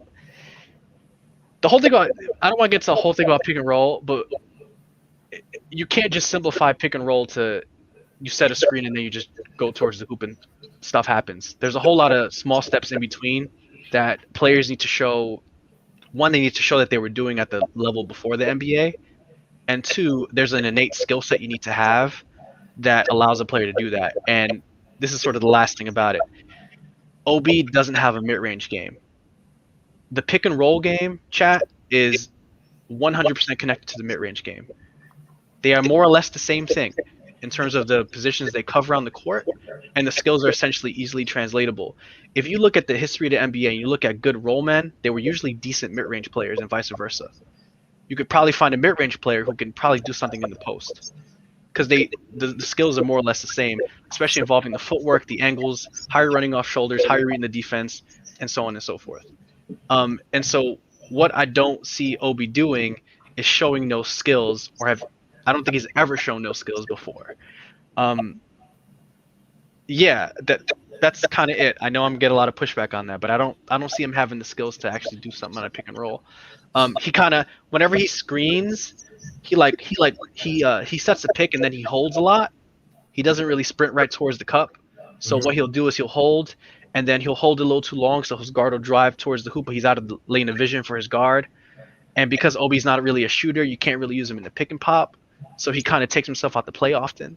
When he does hold and sprint towards the hoop, aside from the vertical lob where he just goes right towards the hoop and dunks it, he doesn't know how to catch the ball, catch the ball and then find a weak side player, catch the ball, and then either see that he doesn't have anything at the hoop and take it back out to the mid-range to either do something in the triple threat or to face his guy up and take a jumper, take a dribble, do whatever you got to do. He doesn't have those skills.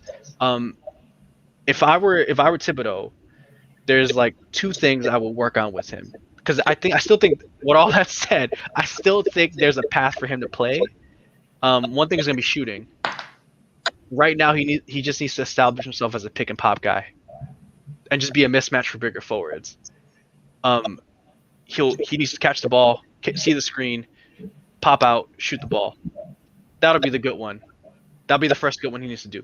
The second thing is, I think there's a pathway and there's potential because of his vertical game for him to do well in the post and in the pick and roll. But we need to get him. This is like at a smaller macro level. If I'm the skills coach, I'm going to spend a lot of time getting Obi at least one move at or around the foul line or at or around the baseline. And then we can go from there. But like I said, he's not a bust. He's got like he's got the NBA intangibles in terms of size and athleticism. But offensively, he's not a bust, I don't think. But he's a project, man. He's a green guy. Like I was promised the NBA ready player. This guy's like 2 years away. I'm just being honest. And so here's a few things I think. I agree with you with most of your takes. And it's one suggestion by Ronald Miller, suits Ronald Miller. He said, I never read the chat, so they don't run any baseline picks with him, right? Yeah, I agree. I think baselines is key. Like he's gonna have to. Right now, you're gonna have to make the court as small as you can for Obi. Right. So that means corner threes and baseline looks. Because the thing I saw, especially in the preseason, for some reason, this is similar to what Myles Turner does. Even though he doesn't have the greatest of lateral move, whenever he drove baseline and was able to get his shoulders like underneath the chest of whichever big man it was. Like if you look at the preseason, he played against Cleveland. Every time there's a few times he drove baseline and he get his shoulders under JaVale McGee. He'll get that leverage and he'll get that little baseline layup or whatever it was. Well, I think so. I actually think Amari Stoudemire couldn't be a more perfect sort of exemplar for this whole thing. One, he got the comparisons to Amari Stoudemire, which are crazy. But the second thing is we actually had Amari Stoudemire, so we can actually compare how they played. If you look at the first half season that Amari was here, before the Melo trade and all that stuff, it was pretty. I mean, he pick and rolled all the time with Felton, but you had to see it was seamless between pick and roll and mid range for him. It was seamless. It was seamless the way he played. A pick and roll and the way he played mid range were basically one and the same for him. And so it became really hard for defenses to ice him or read him or do anything. If he doubled down and brought weak side help for a screen and roll, he just catch the ball at the foul line, face his guy up, take a dribble or two, and shoot in his face. And then once he brought a guy out to help him there, he'd run a pick and roll with Felton and dunk on the whole team. Or like you said, and then that opens up the baseline and this and that. Like Obi don't have that. No. And Obi also has no aggression. Like Amari had aggression. Like from the time Amari was, came into the league out of high school, he just had this aggression, and people feared him going up to dunk the basketball. People feared him because, he was. Listen, even when Obi gets a dunk, it's a little soft dunk. Right? When Amari got a dunk by himself, it was like he was trying to rip the rim down. You know what I'm saying? Like Obi misses some aggression. Is this frozen again? What the Yeah. I don't know if it's frozen for them, but it did freeze here. You gotta be kidding. Or you froze. Yo. I think we're good. We're good now? I think we're good. It just froze here, but we're good. Yeah. But Obi, he's a very nice kid. Smiles a lot. Very nice guy. I'm sure everybody loves him on the team, but he just lacks that aggression. When you can, you know what? And I'm gonna tell you the truth. Out of like Coach Colorblocks is exactly right. I wanted Tyrese Halliburton at 8, but I said if Obi is available, I'm gonna take Obi because he has the superior talent. And we need that kind of talent, right? Watching him play, I felt like he had that kind of aggression going to the basket and dunking the basketball and this and that. Obviously, when he got to the NBA and, maybe, he figured out that he wasn't as strong as other people, couldn't just jump his way. And I was always nervous. I would watch him in college and I'd see how he would bring his feet together closer than his shoulders, right? A lot of times, if you have a good base, your feet are about as wide as your shoulders to get a good base to spring off of. He would bring his feet together real close together, right? And I was like, geez, he's going to be off balance. How can he do anything? How can he power through players? In college, he could jump over those guys, even though he brought his feet close together. And sometimes he could still power through them because he has a strong upper body. Not a strong lower body, but he's got a strong upper body. But in the NBA, he can't power through guys that way. You know what I'm saying? So, he can, and I seen him working in preseason or whatever it was in the off season, training camp, on, keeping his feet shoulder width apart. Right, a couple of coast moves, keep your feet shoulder width apart and go up with it. Trying to teach him that, But so that coupled with, figuring out the strength and the speed of the NBA, I feel like he lost a little bit of confidence, lost the aggression that he had. A couple of moves that he tried, he tried that backspin and ended up behind the basket. He tried to those cross court passes that he could do in college. They got picked off a couple times. He's like, oh wow, I can't do that. And I feel like guys in the NBA took away everything that he could do. And then, like Coach Colorblock says, because he doesn't have a large repertoire offensively and hasn't picked up or understood the speed of the NBA yet. So when he is trying to roll to the basket, he's like, geez, these guys are here, right? He doesn't really have a mid-range game, so it's hard for him to pop. So now he's stuck and doesn't really know what to do. The easiest thing he can do is shoot a three when it's open. I want to address, thank you, Sim. I was going to address questions because people had questions about what I was saying. Trey was like, explain why Obi gets good looks when he's on the court with D Rose. Okay, I have a perfect example of that. D Rose finds Obi on dump downs. They're just dump offs. So D Rose penetrates, 4 guys jump on D Rose because he's D Rose, and then he literally just dumps it off to Obi, who again at that close to the hoop is probably one of the better ones in the NBA, to be honest, because of his touch and his verticality. So that explains that one. I do think having a guard who penetrates more will help Obi get those kinds of looks. So that's a good thing. That's a good start for him. And then the second question is, where you're not seeing is Obi getting waved off. Okay, yeah, Obi gets waved off by Quickly or whoever when he has post position because they know that if they give Obi the ball in the post, he can't do anything with it. Right. That's the issue. Like, you could get post position, but he's a day late and a dollar short. Like I said, his positioning, in general, forget about his positioning in general is really good, but he has no skill when you give him the ball in those positions. So like they know that if he'll find a deep look in the post, but you give him the ball, he's probably gonna miss. He's not gonna do anything with it. Versus if like Embiid finds a deep post position, that's a guaranteed 2 points. So it's like there's a big difference between that, and I don't think until he shows that he can do something in the post position is gonna mean a whole lot of nothing. Are we also hamstringing, or like we're not really utilizing his passing? Because yeah, that was another thing. I think looking way forward, like 3 years down the line, if he stays with us and all these things, I think his future is as a mismatch forward from the high post. Right. So you just catch the ball in the high post, catch the ball in the high post, catch the ball in the high post, and you either pass out of it because again he has good vision and he has decent passing skills, and hopefully he's developed at least a little dribble, a little jumper, a little something that makes him a high post threat. Something that can open up his verticality. Because I haven't even talked about for all this talk of how good he is vertically, he's awful laterally.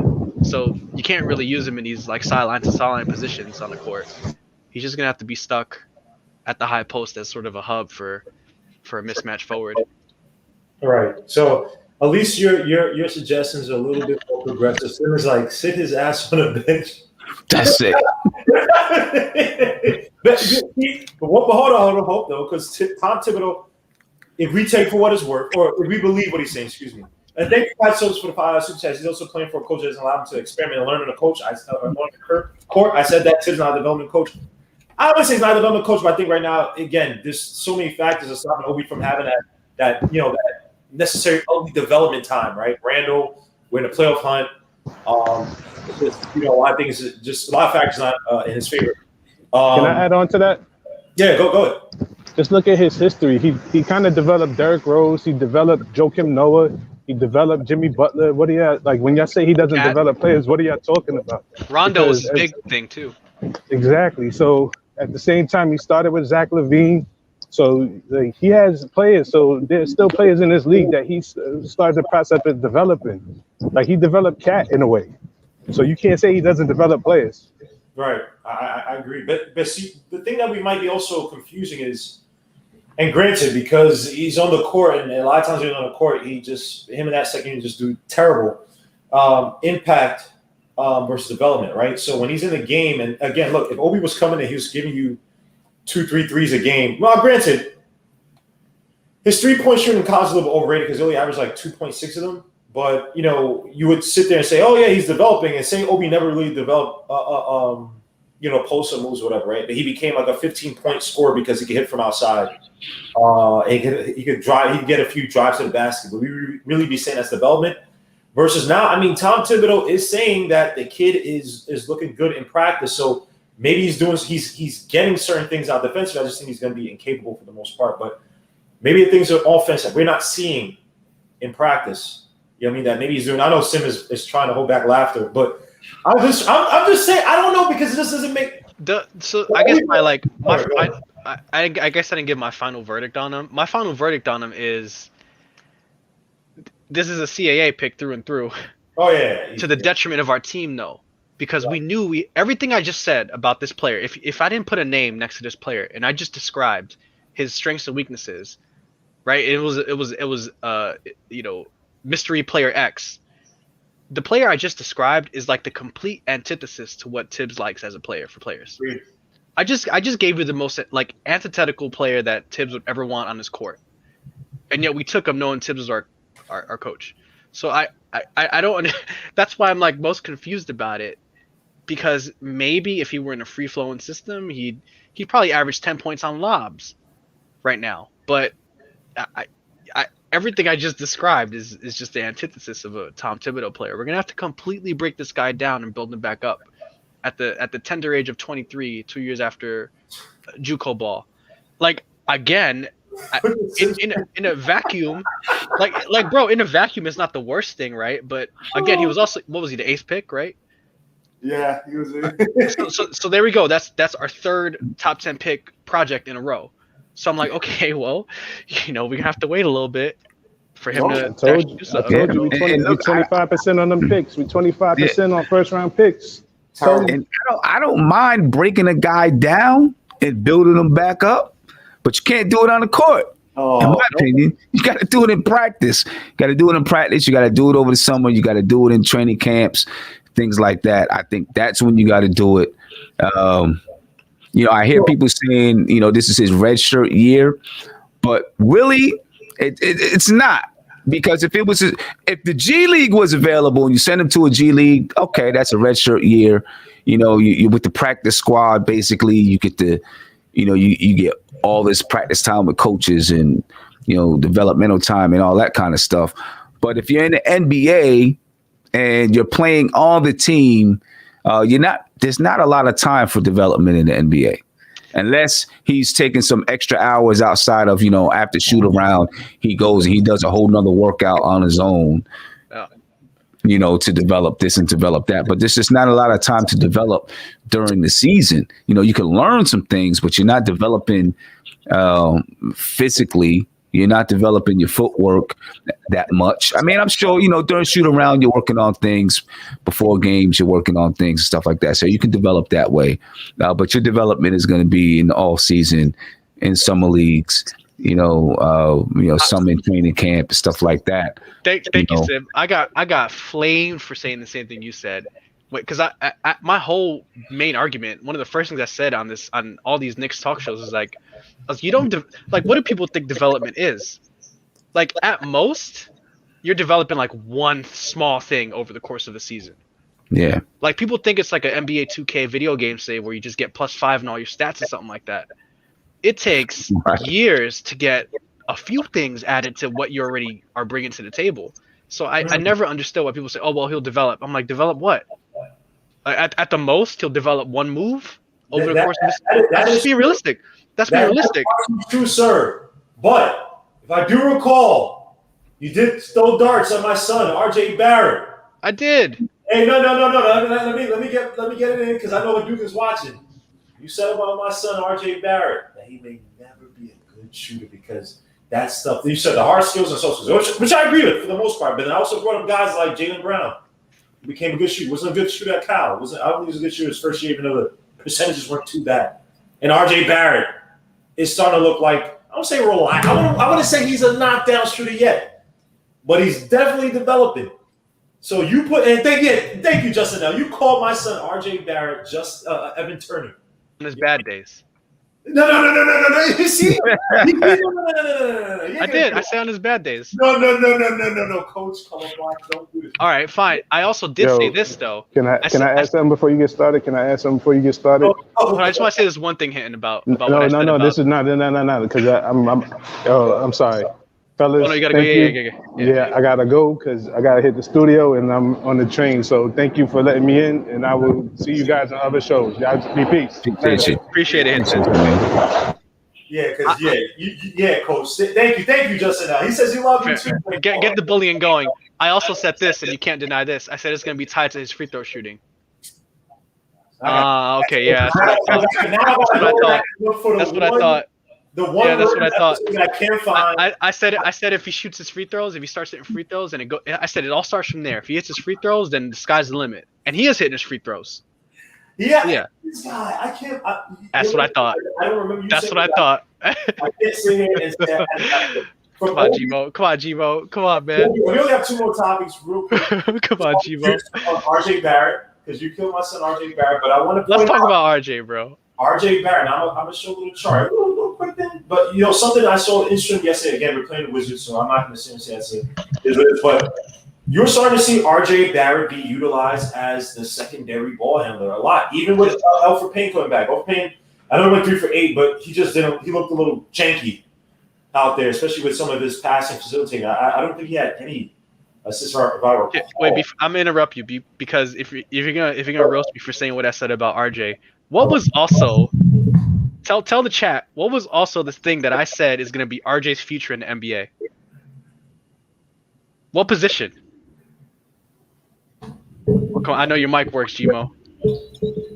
No. Okay, I'm trying to. As like a secondary ball handler and playmaker. Okay, all right. That's exactly what I said. I was like, because here's why I said the Evan Turner thing, because he threw up a stinker, and I was like, if he keeps throwing up these stinkers, he's basically Evan Turner, who's like a point forward who can't shoot. And I also said that RJ, his development is gonna hinge on his free throws, and he's hitting free throws, so he's doing well. I'm a big RJ fan, obviously. Gmo gives me a hard time. No, he's not. Hadouken, thank you for this, man. Help me out. I never said that. I never said what Hadouken wrote. Anyways, yes, secondary ball handler. Go ahead, G. I'll just explain.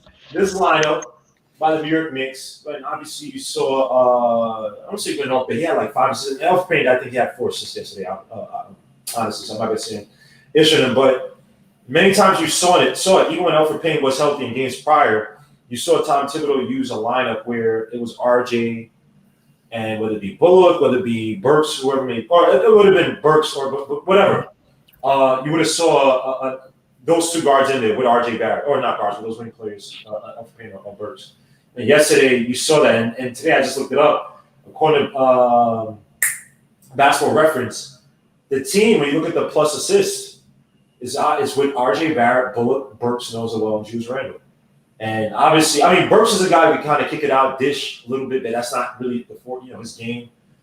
Reggie Bullock is just more of a wing player. Julius Randle, obviously, he will generate those, help to generate those assists. Lonzo's not doing that. But as RJ Barrett, when you look at his game, given that now, for some reason, even though he can't beat a lot of guys to the basket, he finds ways to get closer. Like he would do like a little, bootleg Euro step while the defender's in his face and somehow get a shot off. Or sometimes you've seen it where he'll kick it out to the guy in the perimeter. And you've seen Bullock eat a little bit from him. You've seen Burks hit some shots in the past few games. Is RJ Barrett now again, I'm not saying starting, but can you trust RJ Barrett to be RJ Butler where he's kind of playing that quasi-1 role with the ball in his hands?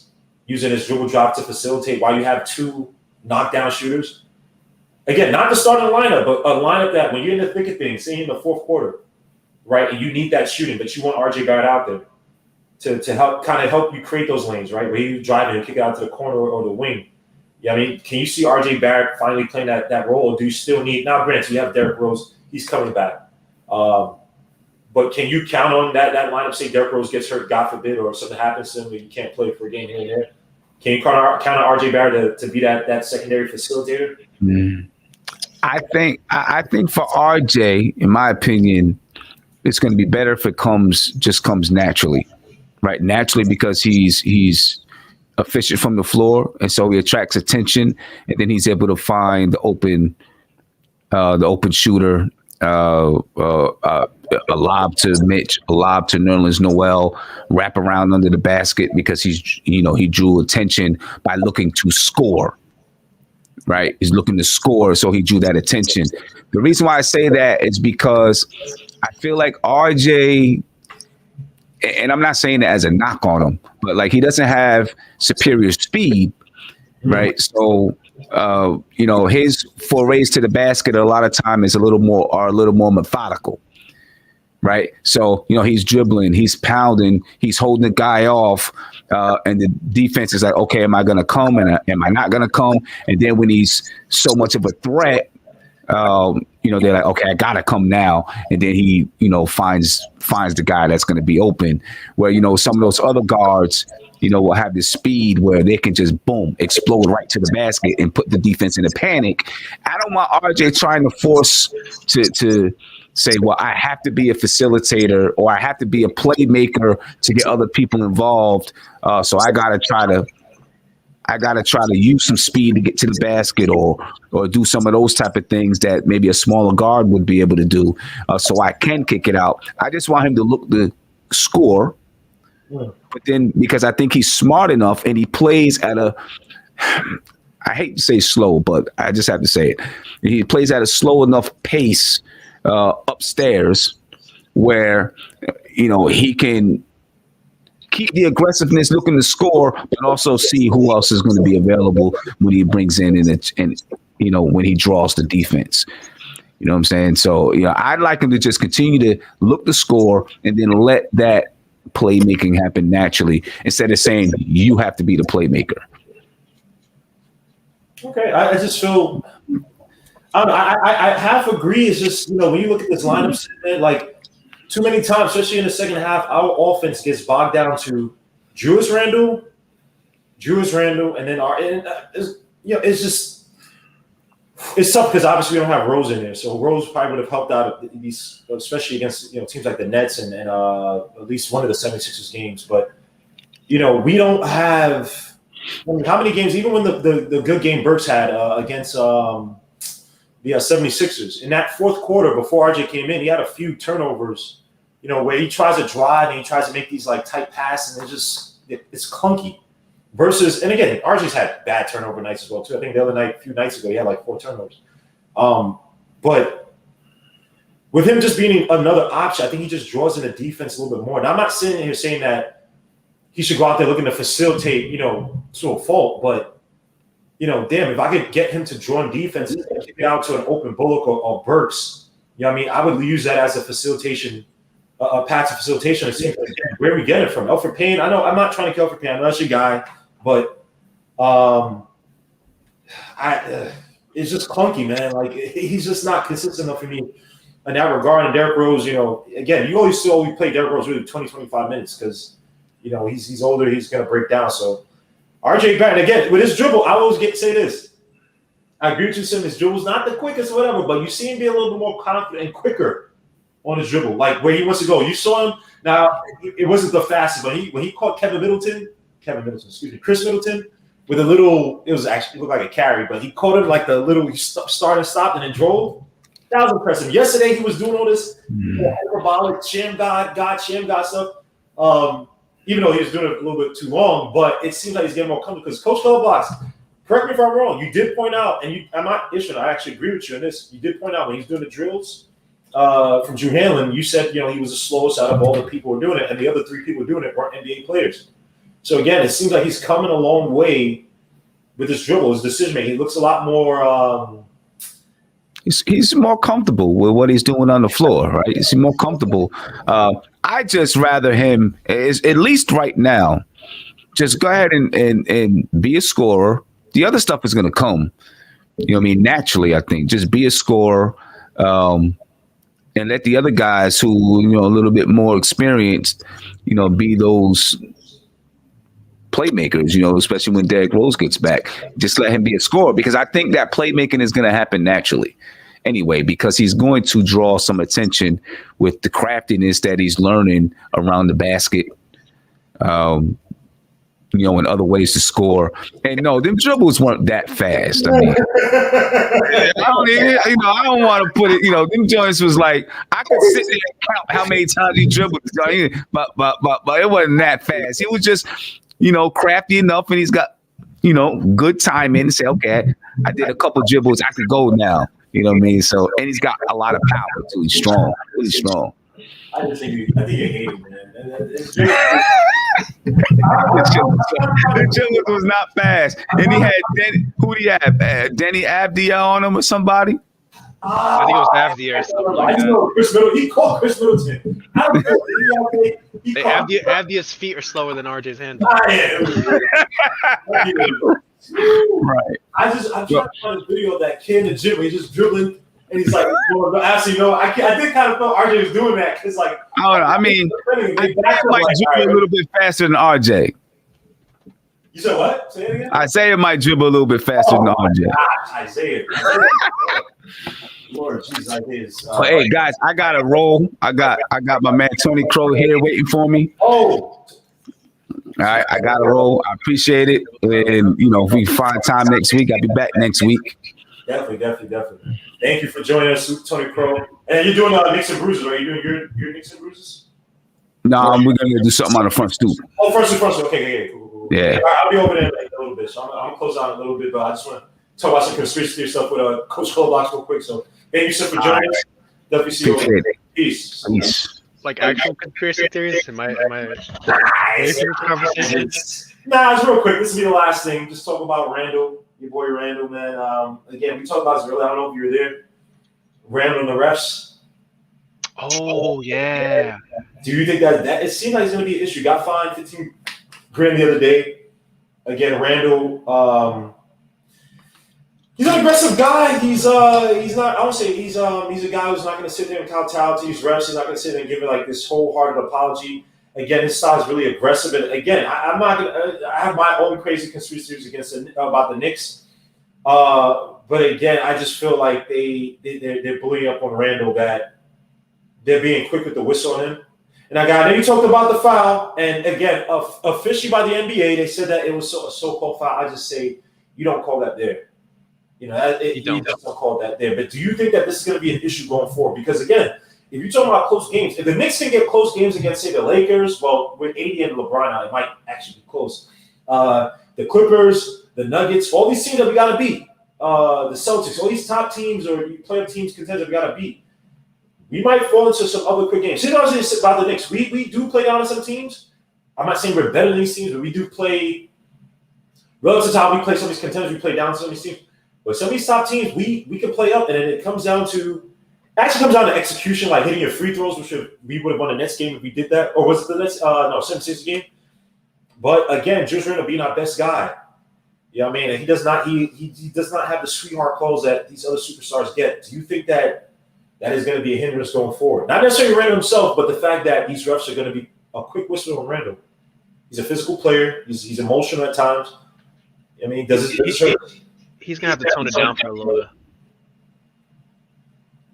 But see, he's one of those players, man. I feel like you watch him, and it's like there's certain players. Like my cousin plays this. She's my cousin, but I don't know if he's watching right now. But it's like their adrenaline is like it helps them, but it's like it give it and it take it. You know what I mean? Like he'll play at a high level if you get him up there. But at the same time, he'll punch somebody in the face. Yep. Or you know what I mean? If someone fouls him, he's sitting there talking to the refs till he gets a tech. You know what I mean? So with Julius Randle, I don't know, man. I think there's an issue regarding the Knicks. I don't know. It's gonna be tough, especially you have these closer games. Julius Randle being our best player, and basically no one's talking to Julius Randle. The coach, Tom Thibodeau, ain't talking to him. RJ ain't talking in regards to like calming him down and calling him all that stuff. I just feel like we have an issue with the refs, man. I think we have to going forward. We got to be uber careful, but I think that we might be screwed until we get the sweetheart darling calls of the refs. But yeah, last but not least, you heard about this idiot who wore the band Dolan shirt? I did. Why would you wear? Okay. Can I just say one thing, man? Why would you wear that in the year where James Dolan actually like? It's like the offensive linemen, right? Offensive linemen are good when you don't talk about them, right? And James Dolan, obviously, if you have a winning team, obviously you might. But usually owners are good when you don't know who they are because it's just like they're doing such a good job or the team is doing such a good job, you forget to even ask who the hell is on this team. And you have this guy who walks in, he wears a band on, and they kick him out, and I think they kept the shirt or something like that. And he walks out saying, trying to play victim. You know what I mean? And then if you look on Twitter, a lot of the people were actually against him. You know what I mean? Corny as it sounds, do you think that the tides are turning on James Dolan? Do you think that? I know it's only 1 year. No. I don't support the shirt thing because I think it's just attention at this point. Right. But no, I'm very anti-Dolan. Oof. I don't, man. This I'm podcast, bro. If Dolan stays out the way for the next 50 years, then yeah, he's not gonna live for the next 50 years. I'm sorry. If he's been around for a while. He's young. He's one of the youngest owners in the league. He's not even 60 years old. He's not 60. He's not even 60. I don't believe. Whoa. So double check me, chat. I don't even think he's 60. He's 65. Is he? Yeah. Okay. I thought he was 58 or something like that. No, Obi's 57. So okay. Either way, 65 is still kind of young for an owner.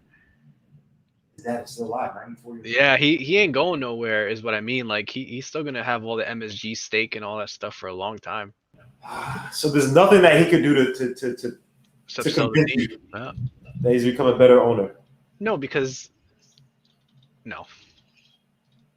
how long has he been quiet? 3/4 of a season, bro.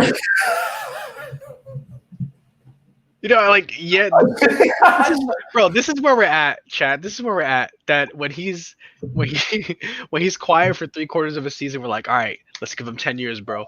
Come on.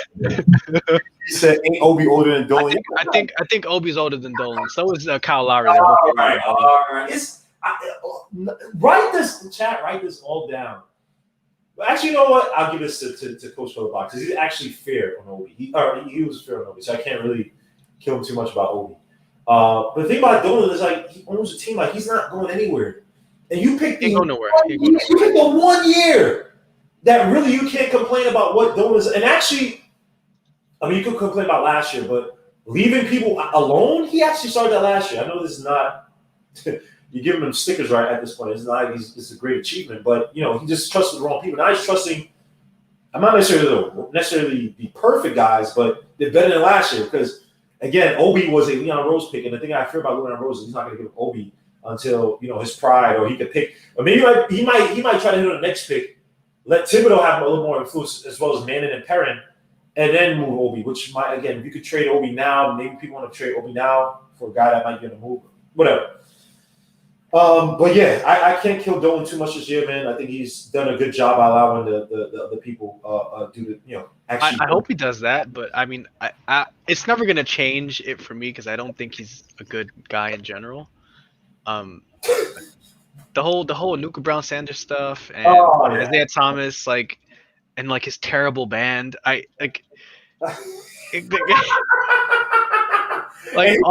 of that stuff rubs me the wrong way, bro. He wants the players to watch him perform.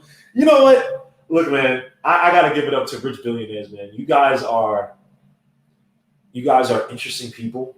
Your hubris is out of this world. You guys are. If people could just dissect you, you'd be some of the most interesting people. I believe that he paid however amount of money he had to pay to have his band open for Aretha Franklin a few years ago. I kid you not. They opened for Aretha Franklin. That's I don't know how much you have to pay for that. That was the thing, bro.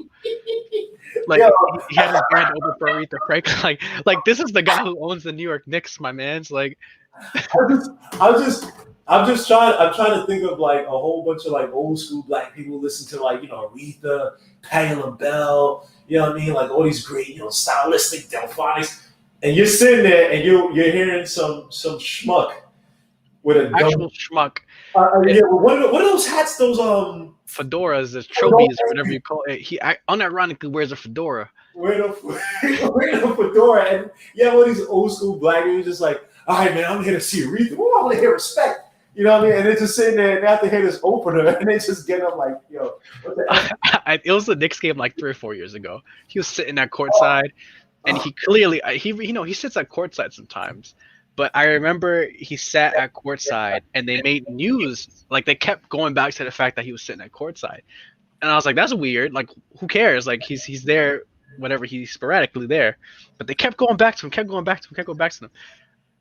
The dude clearly had just gotten those brand new veneers. Oh, He had the biggest chompers I've ever seen in my life. And then he had like 4 very young women sitting next to him. I'm yeah. like he's the type who would make the camera continually pan in on him to make sure that everybody knows he's got new teeth. Like I could definitely. Like that's the kind of guy he is. He's delusional. He is a rich billion. He's a billionaire. They don't see reality the same way as us. They don't have that screening to say this is dumb, this is stupid, this is smart. They think I have money, I can do whatever I want. So I just look at those guys. They are interesting creatures, man. Thank God he's not a president. He's not a leader of an actual. Well, I guess like what the big thing that kind of gets me about Dolan, I guess the tragic thing about it is, you know, like we've been saying for the past, God knows, 15, 20 years, like, oh man, I wish somebody would just like fix the Knicks and like someone wants to be a Knicks hero and like who wants to come here in free agency and carry that load for us. Mm-hmm. Bro, Dolan is that guy. Like he thinks that he's gonna fix this team. You know what I mean? Like he thinks he's the guy. The Knicks are his pet project. He loves the Knicks. I agree. It's his toy. And thank you, Zokaj, great for the $5 super chat. He's having surgery tomorrow to remove hopefully a benign tumor. Please put your praise up for him, man. That C word, we cancel that out, man. Rebuke that crap, man. So Zokaj, man, Johnson, you will get through that, man. We're all here supporting you. So guys, please put up a salute. You know, give him a nice, heartwarming, you know, praise up, welcome, salute to my dude Lonzo Johnson, aka Zokach, the great. Even though we're about to close up, but please give that before we leave. And yes, Christian Wood would have been an excellent sign. Look, let me say something about Mitch, because I'm on Twitter right now. I'm getting killed because I said Steven Adams is a better player than Mitch. We love our so-called homegrown player. And granted, Mitch Robinson, I'll say, is outperforming where his draft slot. He's a second-round pick. He's outperforming his draft slot better than Knox and Frank are at theirs. And obviously, that's harder if you're a first-round pick. But he's probably done. If Mitch Robinson was picked at their positions, he'd still be outperforming them. Like he's that productive enough and impactful enough of a player than those guys. So I'm not issuing on Mitch Robinson whatsoever. I'm just saying you got to upgrade, because people talk about, oh, you brought Drummond in and all this stuff. Drummond's probably a better, more impactful player. He'd be clogging up the paint, but Mitch Robinson does what? Handoffs when he's not at the paint. You give me Myles Turner, a two-way player who can also space out the floor and work with Julius Randle. By the way, go watch that video on YouTube by the Ringer where they talk about Julius Randle, and they break down basically the percentage of Julius Randle's shots where it is of him going to the basket and needing him beating the paint, and it's dropped to like 30% of his players are in the paint, which was down from like 60% maybe a few years ago, something like that, or maybe last year. I can't remember. I think it was last year. I think last year was like 60%. So again, that's a guy that can play inside out with Turner. You have that interchangeable game. So again, as much as I think Mitch Robinson's doing a bang job, I'm looking to upgrade because I'm not paying Mitch Robinson $15 million a year. I'll pay Myles Turner 18. I'll pay him $20 million a year. Play alongside Julius Randle. Now I don't got to worry about the center position for a while. And I would re-sign Turner if he's produced at that same level. I think it was I think that's what like Cody Zeller makes. Yeah, Cody's is. You know what I mean? Like, is he better than Cody Zeller? I mean, granted, look, I guess that's what the market dictates. But if I can slightly overpay for Turner, I'll do that. Yeah. I feel crummy. I know it's the market, but I just feel crummy paying that to a guy who's had 6 agents, who has not developed his offensive game. Like you said, we talk about this time and time again. Coach Colobach talks about all the time. That Team USA gig, that was diplomacy.